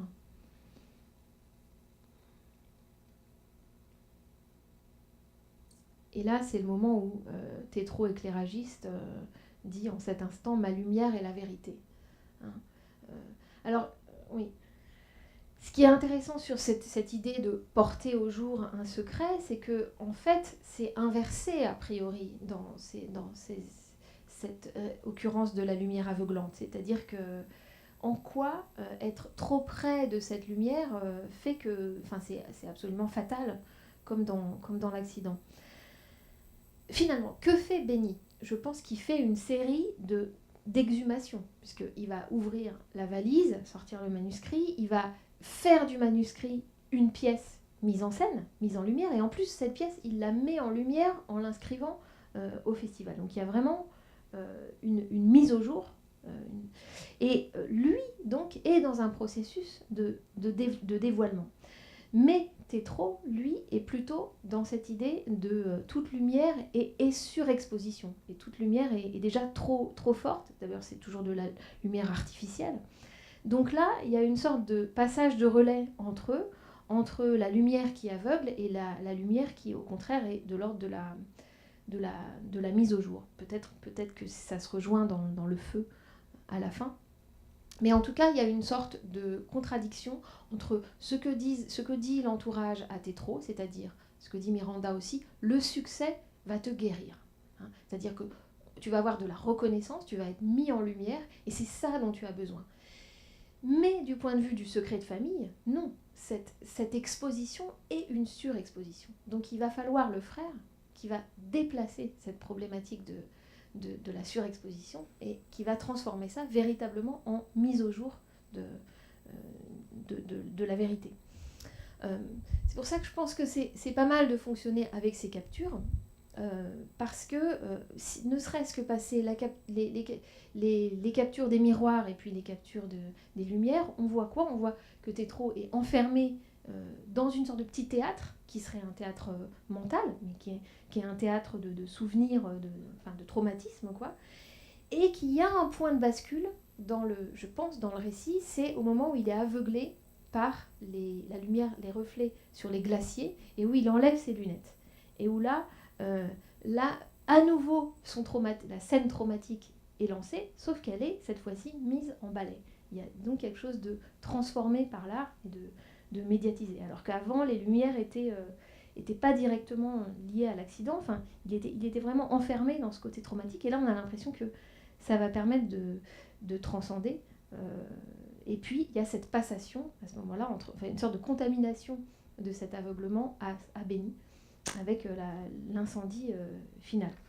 Bon, je passe, mais en tout cas, ce qui relie Tétro et Benny, à l'évidence, c'est évidemment l'écriture, c'est ce manuscrit, ce processus de création, parce que je pense que le film est aussi un film sur d'où vient notre inspiration, enfin, sur d'où vient l'inspiration, sur ce qu'elle a de dangereux, sur les sources dans lesquelles elle plonge et qui sont des sources dangereuses, mais aussi sur du coup la fragilité du processus créatif. D'ailleurs, la façon dont le manuscrit est montré, il le tient contre lui quand il est à l'asile psychiatrique. C'est des feuilles, ces feuilles volantes qui sont sous plastique, cette petite valise. Il y a presque quelque chose de trivial, je trouve, dans la représentation de ce qui est quand même le grand œuvre ou le grand secret. On peut donc étudier à cet égard les occurrences de l'écrit, c'est-à-dire d'abord cette lettre que Benny relit en pleurant au début et qui va ensuite, dans l'extrait qu'on a montré, extérioriser en lui rappelant comme une promesse trahie. Et puis aussi le fait que certains petits morceaux d'écrit peuvent faire avancer le récit. Par exemple, la petite notice biographique sur le CD qui apprend quelque part à Miranda qui est ce fameux Tetrocini, le père. Donc vraiment, le film fait de l'écriture une sorte de déchiffrement de l'histoire familiale, et c'est vraiment ce qui relie les deux frères, d'autant qu'ils sont chacun en terre étrangère. C'est-à-dire qu'ils sont exilés, ils sont ailleurs, Coppola aussi est ailleurs, et donc a affaire avec cette langue étrangère. Et je pense que cette écriture, c'est pas seulement que Tétro a un manuscrit et qu'il va s'agir de savoir ce qu'il y a dedans pour comprendre l'histoire familiale, c'est vraiment que c'est très important que le frère écrive la fin de l'histoire, veuille écrire la fin de l'histoire. Cette fin de l'histoire, c'est en fait les généalogies possibles, enfin c'est une réécriture du roman familial avec une variante comique, je trouve, enfin grotesque et un peu gore. C'est quand un extrait que je voulais vous passer, mais vous pouvez très bien vous passer, qui est la scène de révélation finale, de confrontation finale entre Tétro et Benny.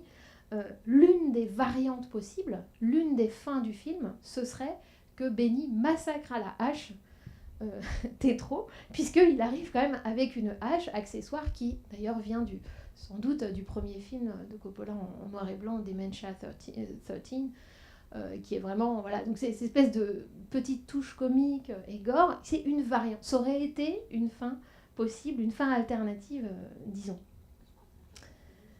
Il y a eu des rires, non. Ah oui, oui.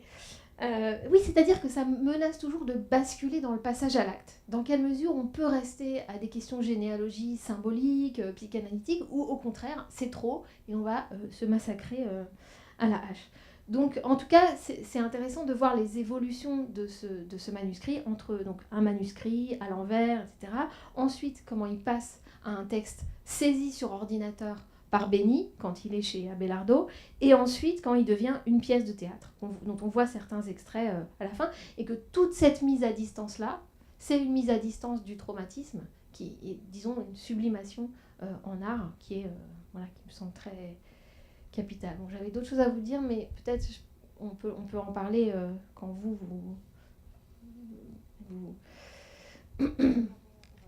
bon, simplement peut-être juste, mais ça c'est je pense que vous l'aurez vu, mais c'est peut-être cette question de coprésence des différentes temporalités. C'est vraiment, je pense, très important et dans toute l'œuvre de Coppola et dans le film, c'est-à-dire que non seulement on n'échappe pas à son passé familial, mais que on doit faire un effort surhumain pour le réintégrer et pour vivre vraiment ces différentes temporalités. Alors ça passe dans le film par cette hétérogénéité formelle dont j'ai parlé, mais il y a vraiment une espèce de polyphonie temporelle. C'est pour ça que j'ai passé aussi l'extrait de Rusty James avec cette énorme horloge sans aiguille, parce que le temps, il est à la fois linéaire, certes, on a une jeunesse, puis on a l'âge mûr, puis on a une vieillesse, mais il est à la fois presque réversible. Dans les autres films de Coppola, ça passe par de la science-fiction. Peggy Sue s'est mariée, la fille elle se réveille, au lieu d'avoir 40 ans, elle en a 16. Mais ça passe souvent par la science-fiction. Ici, je trouve intéressant que justement ça ne passe pas par la science-fiction, ça passe par tout à coup, on vous tire le tapis de votre généalogie familiale de dessous vos pieds, et tout à coup, votre frère est en fait votre père. Mais c'est aussi ce type de choc temporel très très fort. Oui, et puis c'est vrai que c'est sans doute le travail de l'inconscient que de partir à partir de quelque chose de diffracté. Enfin, c'est notre sort à tous. Ouais, l'inconscient ignore le temps, c'est la phrase de Freud. Voilà. Alors moi j'avais envie de vous remercier parce qu'on vous demande un exercice totalement impossible qui est de parler en très peu de temps, d'ouvrir énormément de pistes, et il y en a qu'on n'a pas pu développer mais qui sont ouvertes pour nous tous ensuite pour le travail qu'on va pouvoir faire. Donc la parole est à vous, on va circuler tous les deux. Moi il y a une chose qui m'amusait, mais alors par rapport au film d'hier soir qu'on a tous vu ensemble, enfin que certains d'entre vous ont pu voir, le film de David André, qui résonnait très justement avec un de vos arguments qui était la question de la stylisation. Comment est-ce que la stylisation, et je crois que David André nous disait ça exactement, on était en documentaire mais peu importe, presque, comment la stylisation paradoxalement peut nous permettre peut-être d'atteindre encore plus finement et précisément une authenticité, une sincérité, une justesse des sentiments. Et là en tout cas c'est une des questions que vous avez développées, et ça me semblait voilà, intéressant juste dans notre souvenir proche d'hier soir. Voilà, la parole est à vous. Ouais. J'ai une question en lien avec le fait que vous avez dit que la forme très travaillée était toujours à la limite de mettre à distance avec l'histoire. Au début du film, il y a beaucoup de scènes très latines où les gens s'embrassent, où ils se font des câlins, ils sautent sur les tables, ils font du théâtre. Et en même temps, le traitement de l'image est tellement ciselé et assez froid, assez métallique, que on trouve. Moi, j'ai pas du tout trouvé la chaleur baroque de l'Argentine. C'est raconté par des scènes, mais le traitement du film, il est pas du tout argentin. Et je me demande pourquoi il a raconté cette chaleur latine sans la montrer techniquement. Voilà. Pourquoi il y a cette distance ?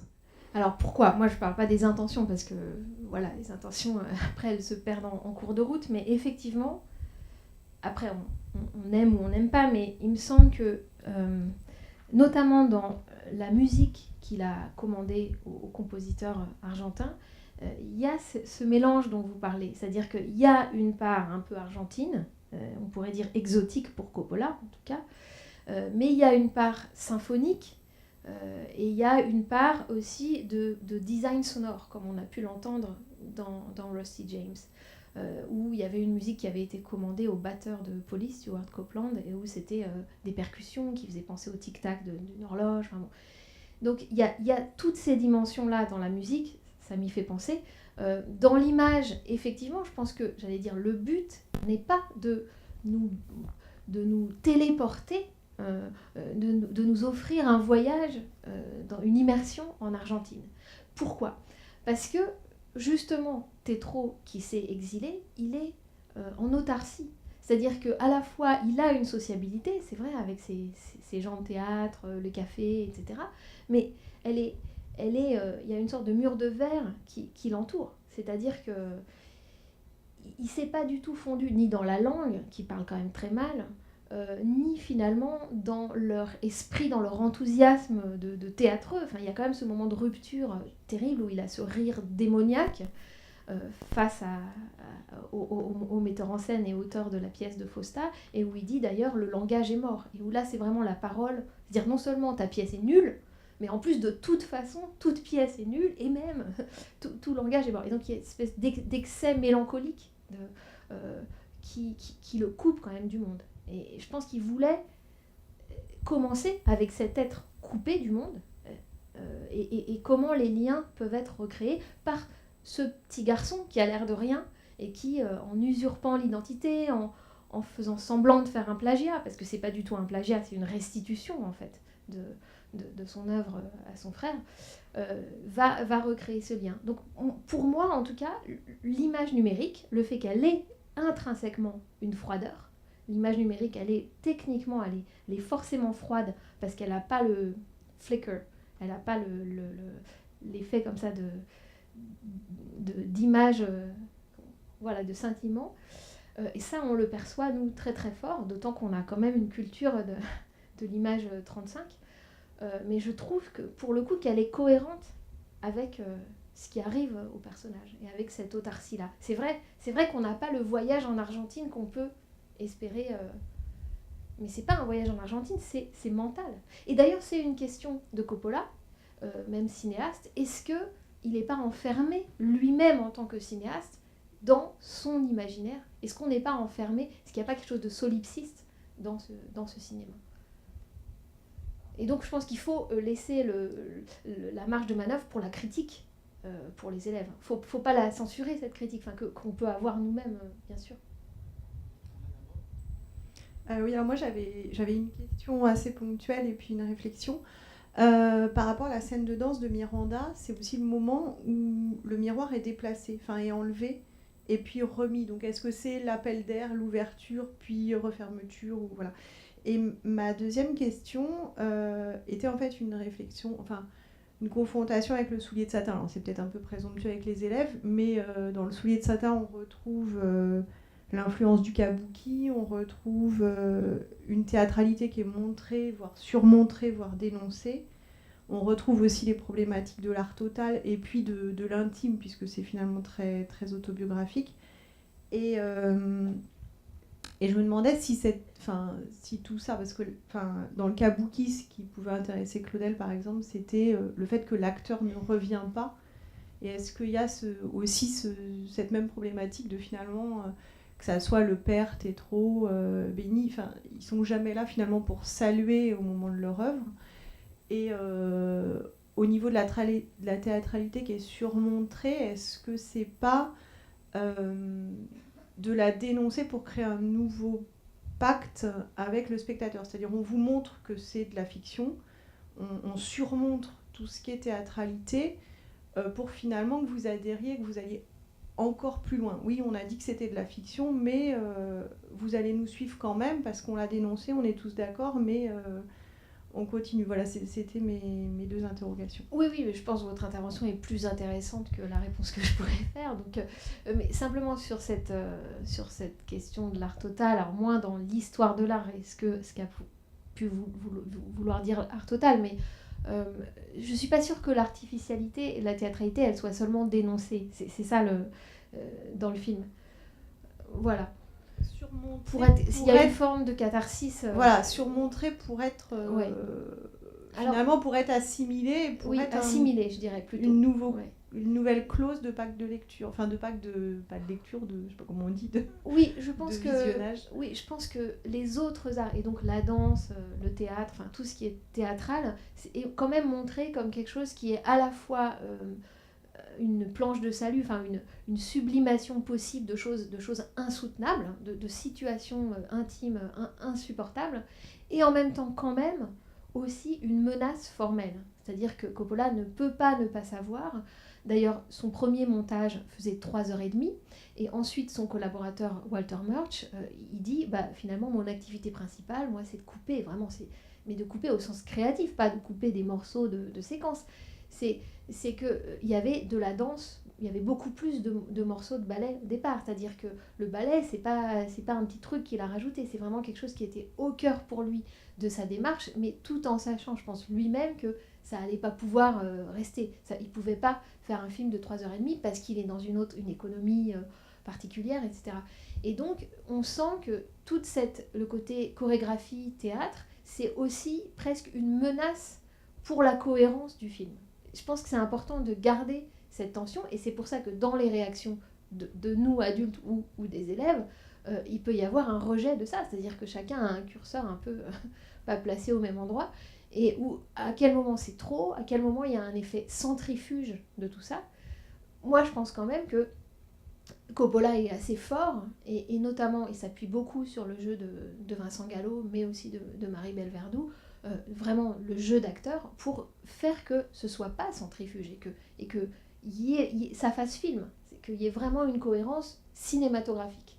Mais en chemin, il faut peut-être le voir plusieurs fois, ou certaines personnes peuvent trouver qu'au contraire, il y a en fait, que c'est le film qui est mis en pièces lui-même, qui éclate sous cette pression de tous ces autres arts. Mais ce qui est intéressant, c'est que la question de la mise en pièce, c'est la question du film. C'est-à-dire comment ne pas être cassé par ce père, comment ne pas être brisé par tout ce bagage familial, aussi bien pour Béni que pour Tétro. Donc c'est quand même important qu'on la sente aussi formellement pour le réalisateur, il me semble. D'abord un point formel, vous parlez du fait que Coppola surjoue beaucoup, charge les symboles. Au tout début, après le graffiti qui est sur le mur, qui parle de ce qui attache à l'âme, il passe une banderole sur laquelle il y a marqué des vents violents. Et c'est marqué en anglais cette banderole d'ailleurs, c'est assez amusant. C'est les deux en anglais et en Oui. espagnol. Et une fois qu'on aura passé ce point, il n'y aura pas de retour possible en arrière. Donc, ça, c'était juste le point formel. Et la question, alors moi j'avais déjà vu le film à l'époque en salle, qui m'avait vraiment beaucoup impressionné. D'ailleurs depuis je l'offre à mes amis, à ma famille. Si c'est un cadeau. C'est saisissant en tout cas. Et ce qui m'avait marqué, c'était la dureté de Coppola avec lui-même dans ce film. Parce que l'image de un seul génie dans la famille, comme il dit sur la plage à son fils qui écrase les autres, et la poupée Coppelia, donc dans le conte d'Hoffmann, avec ce personnage justement qui s'appelle Coppola, qui est un personnage vraiment très négatif, ça m'avait vraiment frappé et je voulais savoir, et ça m'a frappé encore à nouveau. Je veux savoir ce que vous en pensez, vous, de cette dureté avec lui-même. Oui, alors le personnage qui casse sa propre poupée, qui croyait au départ que c'était une vraie femme, et puis en fait c'est un automate, c'est Coppelius. Et après, dans la nouvelle l'homme au sable, ils se renomment Coppola quand ils retrouvent le personnage ensuite. Et voilà, et donc la proximité onomastique, elle est consciente, elle est évidente. Mais plus ce que vous... Attendez, je voulais répondre à ce que vous aviez dit en premier. La banderole, il n'y a pas de retour en arrière. Oui, il n'y a pas de retour en arrière. Effectivement, ce que j'ai pas eu le temps de dire, parce que ma dernière partie était un peu sur le temps, mais c'est une évidence en même temps, on peut commencer par dire ça. Le film est quand même structuré comme une double initiation et donc comme une série de franchissements de seuils. Les portes, elles sont difficiles à franchir, il y en a toujours une derrière, il y a toujours le frère qui se retire dans sa chambre et qui ferme la porte, mais il y a quand même toute une série de franchissements de seuils, et c'est vrai que ça, c'est le premier seuil, le franchissement de cette banderole-là, c'est ensuite une série de franchissements de seuil. Sauf que le seuil, c'est pas comme dans une initiation, dans un conte, à cause justement de cette complexité de coexistence du passé et du présent. C'est-à-dire que c'est pas parce qu'on a franchi quelque chose que ça y est, c'est pas édifiant. Et c'est pour ça que le Tétro, il bégaye beaucoup. C'est une double initiation, c'est pas seulement celle de Benny. Disons, l'initiation de surface, ce serait celle de Benny, le bleu, le jeune homme, vierge, tu vas voir, on va te montrer. Il est souvent mis en situation de spectateur à qui on montre quelque chose. Et en fait, il va reprendre la main avec ce coup de force où il se fait auteur, metteur en scène. En tout cas, reprendre la main d'histoire familiale. Donc ça, c'est... Mais oui, c'est le premier seuil à franchir, en effet. Moi, je voulais relayer ce qu'a dit ma collègue tout à l'heure sur les arts, et notamment la mise en scène. Et il me semble que la fonction de l'écriture est très intéressante à interroger pour les élèves, et pour Tétro aussi. C'est-à-dire que moi, j'ai perçu qu'il n'avait pas du tout envie que l'écrit soit donné en spectacle. D'ailleurs, il refuse à la fin.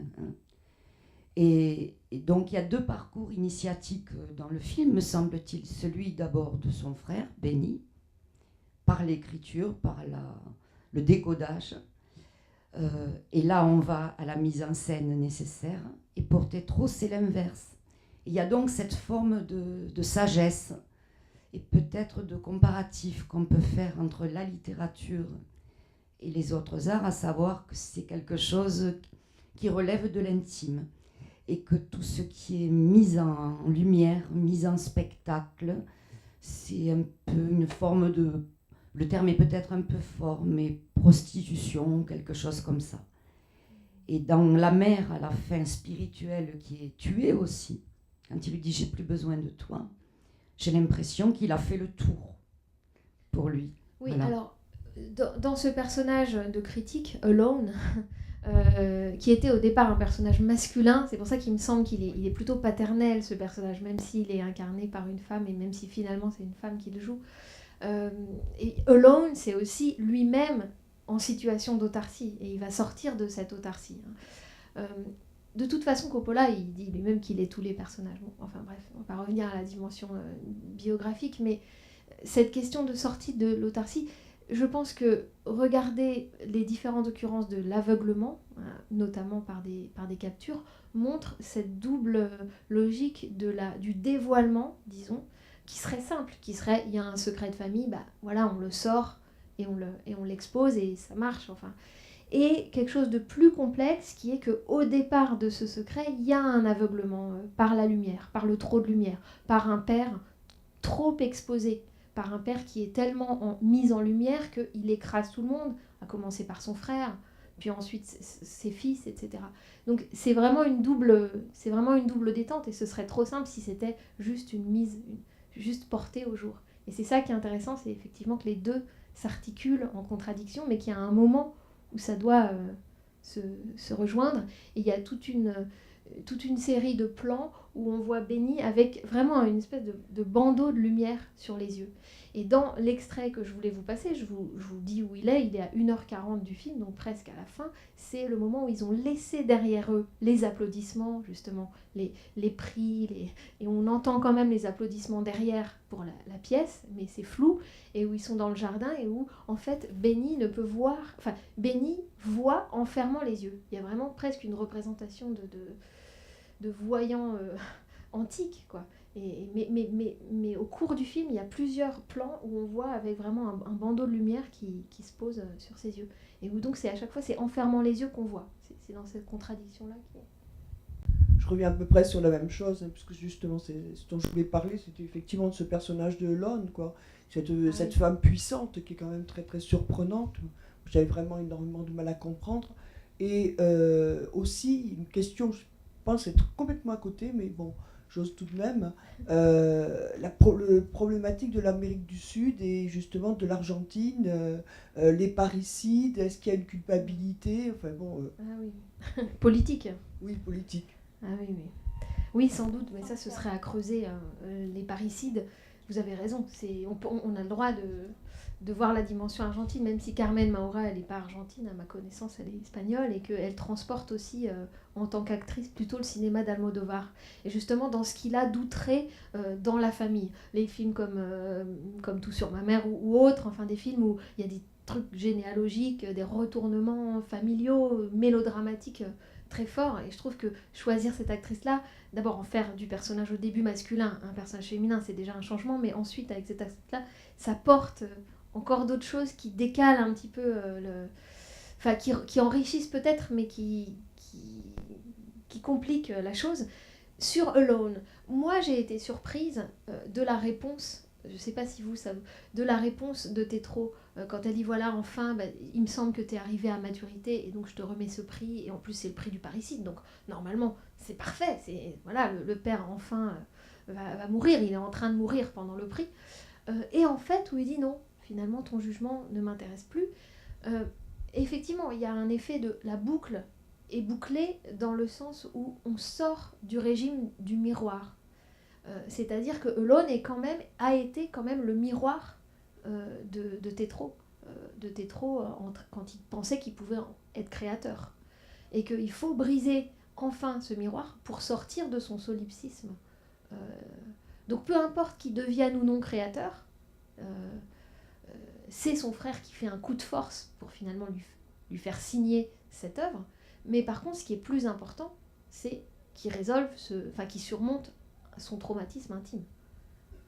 Mais il faut que, effectivement, elle, il me semble que c'est une instance de miroir. Enfin, une dernière miroir tendu à l'artiste, voilà, par le critique, quoi. Pardon, oui, je voulais revenir sur les femmes. Et moi, je me suis demandé si, en fait, ce film, c'était pas Sonate d'automne de Bergman, donc la mère et la fille, on est un peu dans une... Mais où là, on aurait trouvé une résolution. Alors que dans Sonate d'automne, donc une mère très grande pianiste, qui a 2 filles dont l'une sombre dans la folie, hein, et puis l'autre qui tente de survivre, et donc 2 filles brisées aussi comme ça, et finalement sans résolution possible. Voilà. Oui. Je me suis demandé s'il avait pensé à ce film-là. En fait. Alors, j'ai pas lu de source concernant ça. En revanche, j'ai vu Sonate d'automne, mais il y a déjà un certain temps. En revanche, il me semble que justement, Bergman creuse et va très loin, hein, aussi dans presque quelque chose d'outré, toujours dans les confrontations psychologiques, mais j'allais dire, ça va paraître négatif, c'est pas du tout... Mais il reste dans la psychologie. Enfin, c'est-à-dire que son choix, c'est vraiment de... à la fois, même quand il est dans un usage très stylisé de certains aspects stylistiques du cinéma, cris et chuchotements par exemple, mais donc il va loin dans des audaces formelles, Bergman, mais il pousse très très loin le côté théâtre en chambre, justement. Il faut vraiment que les affrontements soient des face-à-face très forts, dans mon souvenir. Mais, tandis que Coppola, c'est par l'effet centrifuge, par le côté très hétérogène, qui ramasse ensuite l'intériorité. Mais effectivement, c'est des démarches. Je pense qu'il a pensé à Bergman, notamment dans la composition des plans. Je parlais de l'expressionnisme allemand, puis d'Orson Welles, mais il y a une troisième étape, et qui est effectivement la façon dont Bergman filme les visages, surtout dans sa période Persona, mais même avant. Ce qui sert d'affiche là à Lycéens au cinéma ici en Midi-Pyrénées, c'est quand même cette composition. Je pensais vous avoir mis la capture, mais finalement j'ai dû l'oublier, où il y a les têtes. Il y a la tête de Miranda, et encore il y en a une autre où elle ouvre la bouche. C'est quand même des façons de mettre en coprésence et de faire dialoguer les gens, presque quasiment en déformant les visages, en tout cas en leur conférant des grosseurs très inhabituelles. Et ça, on trouve ça dans certains films de Bergman, mais pas tellement dans mon souvenir dans Sonate d'automne. C'est plus... Ah oui, les fenêtres aussi. La petite chienne qui est confiée à Tétro, on se demande un peu ce qu'elle vient faire dans le récit, et je suppose que Coppola l'a pas mis là par hasard. Est-ce que vous pouvez nous en parler, si elle a une symbolique ou non d'ailleurs? Oui, vous avez raison, il faudrait y réfléchir. J'ai un peu les idées qui me viennent, ça doit être les vôtres, pardon. We trained her, il dit, hein, à un moment, juste avant de sortir et juste avant d'avoir l'accident. Bon, d'abord, évidemment, c'est utile du point de vue scénaristique, mais elle s'appelle Problema et elle va créer le problème. Donc tout ça, c'est aussi des accessoires qui sont des agents de révélation et d'accident, parce qu'il faut des accidents pour faire sortir Tétro de sa tanière mentale. Donc il me semble que quasiment la petite chienne, c'est un peu béni, c'est un peu idiot de dire ça, mais c'est un peu l'intrusion de cette candeur ou de cette enfance qui dérange, qui au fond vient là, ce père qui n'a pas voulu être père, qui n'a pas pu, mais enfin qui n'a pas voulu être père, et qui se retrouve à devoir élever le chien. Voilà, moi c'est à ça que ça me fait penser, mais peut-être vous avez des suggestions plus pertinentes. Il y a une remarque. Moi, c'est plus une remarque qu'une question. Donc, par rapport à l'Argentine, au départ, je ne savais pas que l'action se passerait en Argentine, et tout de suite, j'ai vu Place de Mai, c'est-à-dire la place où se réunissent les mères, justement, donc qui étaient à la recherche des enfants disparus. Donc, bon, je pense qu'on a quand même cette question. Ensuite, donc, pour les figures tutélaires, mais ça, il faut vérifier, mais il me semble que quand le jeune homme écrit qu'il est chez son ami metteur en scène, il y a 2 photos d'écrivains. Et une de ces photos, selon moi, c'est celle d'Antonin Artaud. Voilà. Donc je pense qu'il y a aussi cette référence à Artaud. Peut-être l'autre Hemingway, mais je pense plutôt à Artaud. Artaud-Tal, Artaud, donc il y a beaucoup écrit sur le théâtre, la présence du corps, donc au théâtre, enfin, je pense qu'il y a ça aussi. Oui, non mais vous avez raison, il y a une convocation de références qui est tellement énorme qu'il faut presque faire attention au vertige. J'espère que moi-même j'en ai pas dit trop, enfin... Parce qu'en même temps, en faire la liste ne va pas forcément aider, quoi. Il faut que ces références, elles passent dans le corps même du film, et il me semble qu'elles passent là, qu'elles passent dans le jeu des acteurs, qu'elles sont effectivement digérées, mais on est toujours à la limite. Oui. Oui, je sais pas ce que vous en pensez, mais moi je me suis très rapidement posé la question de savoir pourquoi le passé est en couleur et pas le présent, enfin pourquoi le présent est filmé en noir et blanc et le passé en couleur. Est-ce que symboliquement il ne voudrait pas dire que la mémoire est plus vive, ou que le passé peut être plus vif que le présent, et donc empêcher de le vivre, Et au-delà de la seule mémoire du passé, est-ce qu'il n'y a pas à travers l'art et les couleurs outrées de tous les spectacles l'idée que l'imaginaire pourrait être plus prégnant que la réalité, avec le risque de se laisser fasciner par l'image? Oui, oui. Effectivement, et c'est concrètement et techniquement quelque chose qui s'est posé pour Coppola et spécifiquement pour Walter Murch, qui est son monteur, mais qui est plus que son monteur, qui est que, en fait, au départ, les séquences de souvenirs en couleur étaient en format large, en scope aussi. Et en fait, ils n'ont gardé en format large, en scope, que la scène où ils sont au cinéma, et où ils voient, donc il y a un film dans le film, et où donc finalement ça rabote le format, parce qu'on est dans l'obscurité d'une salle de cinéma. Mais ils se sont aperçus qu'en gardant le format large, quand on repassait ensuite, quand on revenait au présent en noir et blanc, on avait l'impression que c'était amoindri, c'est-à-dire qu'on perdait quelque chose en revenant au présent.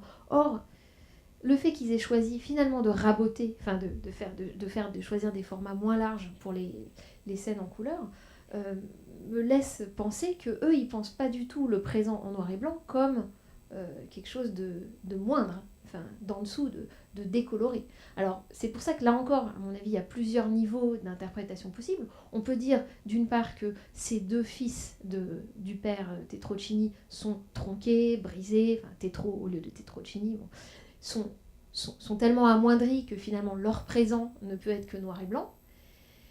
Mais je pense que ça, ce serait une sorte de réductionnisme psychologique. Et aussi, c'est ne pas prendre, je trouve, la mesure, l'ampleur de la beauté plastique et de la force de stylisation du noir et blanc numérique tel qu'il est utilisé. Je parlais des références d'un usage de la composition qui fait penser à l'expressionnisme ou ensuite à Wells, etc. Mais de toute façon, à l'origine de ça, il y a un goût photographique. C'est-à-dire que ce directeur de la photo, ce jeune directeur de la photo, on voit bien qu'il est photographe fondamentalement. Et donc je pense que ce noir et blanc n'est pas, disons, la vie moins la couleur. Ça l'est à un certain niveau, puisque ce sont des personnages empêchés de voir, empêchés de vivre, etc. Exilés, bon, tout ce qu'on veut. Mais que ce serait réduire le film que de dire toute la partie en noir et blanc, elle est finalement moins que la vie, c'est une infravie. Je pense pas. À propos de Miranda, le personnage qui n'est pas dans le plan final, qui est d'emblée la mère de Benny, puisqu'elle le cajole, elle est chaleureuse, qui, vous le disiez tout à l'heure, est sur la photo de famille en tant que mère, à côté de Tetro, et puis elle disparaît. Pourquoi ? Elle disparaît, oui, bonne question. Est-ce qu'elle aurait rempli son rôle ? Elle disparaît, la mère de Tetro, après l'évocation de l'accident, la récurrence des images, l'amie de Tetro, Naomi, qu'on abandonne à son sort. Les pauvres femmes dans ce film, tout de même. Oui, alors les pauvres femmes, oui, bon, j'ai parlé de toute cette mise en pièces, et je me suis posé la question si finalement Miranda était aussi mise en pièces ou pas. Il me semble quand même que son rôle dans le film, si on pense, alors en plus au cinéma contemporain en général, c'est quand même un beau rôle. Essayer de retrouver des personnages féminins, en fait les personnages féminins sont quand même très maltraités dans beaucoup de films. Il me semble pas qu'il y a une mise en pièce vraiment de ce personnage-là, mais effectivement à discuter, à voir, clairement elle a un rôle elle a tellement un rôle d'agent qu'il y a ce risque qu'elle soit réduite à cette espèce d'agent scénaristique ou de rôle tampon qu'elle a au début dans les extraits du début que j'ai montrés. Son rôle de thérapeute, il est intéressant parce qu'à la fois on voit qu'il est à la fois structurant, en même temps qu'elle a dérogé à la déontologie de base du thérapeute en tombant amoureuse quand même de son patient. Donc elle-même, c'est quelqu'un qui a bifurqué, qui n'est pas si normal que ça. Quand vous dites qu'elle est maternante, oui, mais vous avez vu qu'au début, dans la scène de danse, il y a quand même un moment d'ambiguïté. Il y a un moment où elle est séductrice et où on comprend presque elle-même qu'elle fait un chemin et que finalement elle revient de ça. Mais il est un peu plus ambigu quand même le personnage que simplement d'emblée aussi maternant, je trouve. Et la mère dans l'accident de voiture est une brève apparition. D'ailleurs, quand même, on meurt en chantant un air d'opéra. Oui, mais parce que je pense que ces scènes-là de souvenirs, elles sont vraiment traitées comme des souvenirs. C'est-à-dire qu'on n'est pas, nous, spectateurs, téléportés dans le passé avec un régime d'image, de flashback. On voit bien que tout ça est très filtré quand même par la mémoire, par le traumatisme. Donc, c'est la mère telle que le fils s'en souvient à ce moment-là. Oui, alors juste deux petites remarques par rapport à la citation filmique, par rapport à ce que vous avez dit de référence au cinéma. Il me semblerait intéressant de travailler sur l'apparition, par exemple, de la photo de la nuit du chasseur dans la chambre de Tétreault, c'est-à-dire qui est vraiment dans l'intimité, par rapport au père, au faux père, par rapport à amour-haine, par rapport au traitement aussi de l'expressionnisme. Et puis dans un des flashbacks, on voit sur un panneau très nettement écrit « No trespassing », dont référence à Citizen Kane et à Orson Welles dont vous avez parlé, et à la mégalomanie effectivement du personnage de Tétreault. Puis aussi le fantôme de l'opéra, quand il est tapis dans l'ombre. Donc je pense qu'il y a quelques signes de piste qui pourraient être intéressants, secrets de cinéastes cachés dans l'œuvre. Oui, y compris le physique même de Vincent Gallo, voilà. qui a un côté Nosferatu. Exactement. Et l'ombre qu'on voit ici rappelle aussi autre chose aussi, quand vous parliez d'Antonin Artaud, Coppola cherchait pour son casting quelqu'un qui ressemble à Antonin Artaud. Et deuxième remarque par rapport à l'être brisé, à la figure de la déchirure dans le film, il me semble qu'il y a un temps très intéressant qui est le flashback de la mémoire de Miranda. C'est-à-dire quand elle raconte le passage à la Clifata, donc ce passage de dépression ou de folie de Tétreault, on est en noir et blanc, et puis par le passage de l'éclair dans les yeux de Tétreault, on entre dans la tête de Tétreault et on passe donc en couleur. Et donc il y a une sorte de déchirure narrative dans ce passage, dans cet achassement d'un flashback dans un autre flashback, et qui renvoie à cette figure brisée. Oui, c'est pour ça que je pense que les différents régimes d'image, de couleurs, etc., sont un bon point d'entrée pour travailler avec les élèves, parce que presque mécaniquement, on en arrive à réfléchir à la dynamique vraiment qui est au cœur du film, simplement en faisant des relevés de comment on passe de l'un à l'autre, comment le noir et blanc, un flashback en noir et blanc puis en couleur, quel est le statut à la fois psychologique, formel, etc. Donc c'est pour ça que je pense que c'est une bonne approche. Juste une chose, ça, ce que vous dites est doublé par le fait que donc il y a ce mensonge, on pourrait dire, qui est dénoncé comme mensonge par Miranda, thérapeute, quand elle dit mais en fait ce que tu dis sur ton père, là je flaire que c'est complètement faux. C'est quand il dit papa il n'avait pas d'argent, j'ai dû voler, etc. Alors ça c'est encore redoublé par le fait qu'il y a ce travail dans la direction d'acteur avec Vincent Gallo qui lui à un moment sort des trucs personnels pour le coup sur son père, puisqu'il s'est fait battre, il avait un père violent. Donc tout ça est effectivement aussi un enchâssement alors là carrément du fait que tout tournage de film de fiction est aussi un documentaire sur les acteurs. Bon ça c'était la phrase de Godard, mais en l'occurrence elle prend aussi... Coppola ramasse tout, j'allais dire. Coppola il est preneur de ce genre de résonances-là qui peuvent sembler quasi obscènes, et surtout pour des gens qui sont dans une industrie du cinéma où on est quand même très professionnel et où il y a le monde du spectacle. Mais lui, il s'en fout de cette pudeur-là. Et donc, je pense qu'il est effectivement qu'il prend tout ce qu'il peut prendre.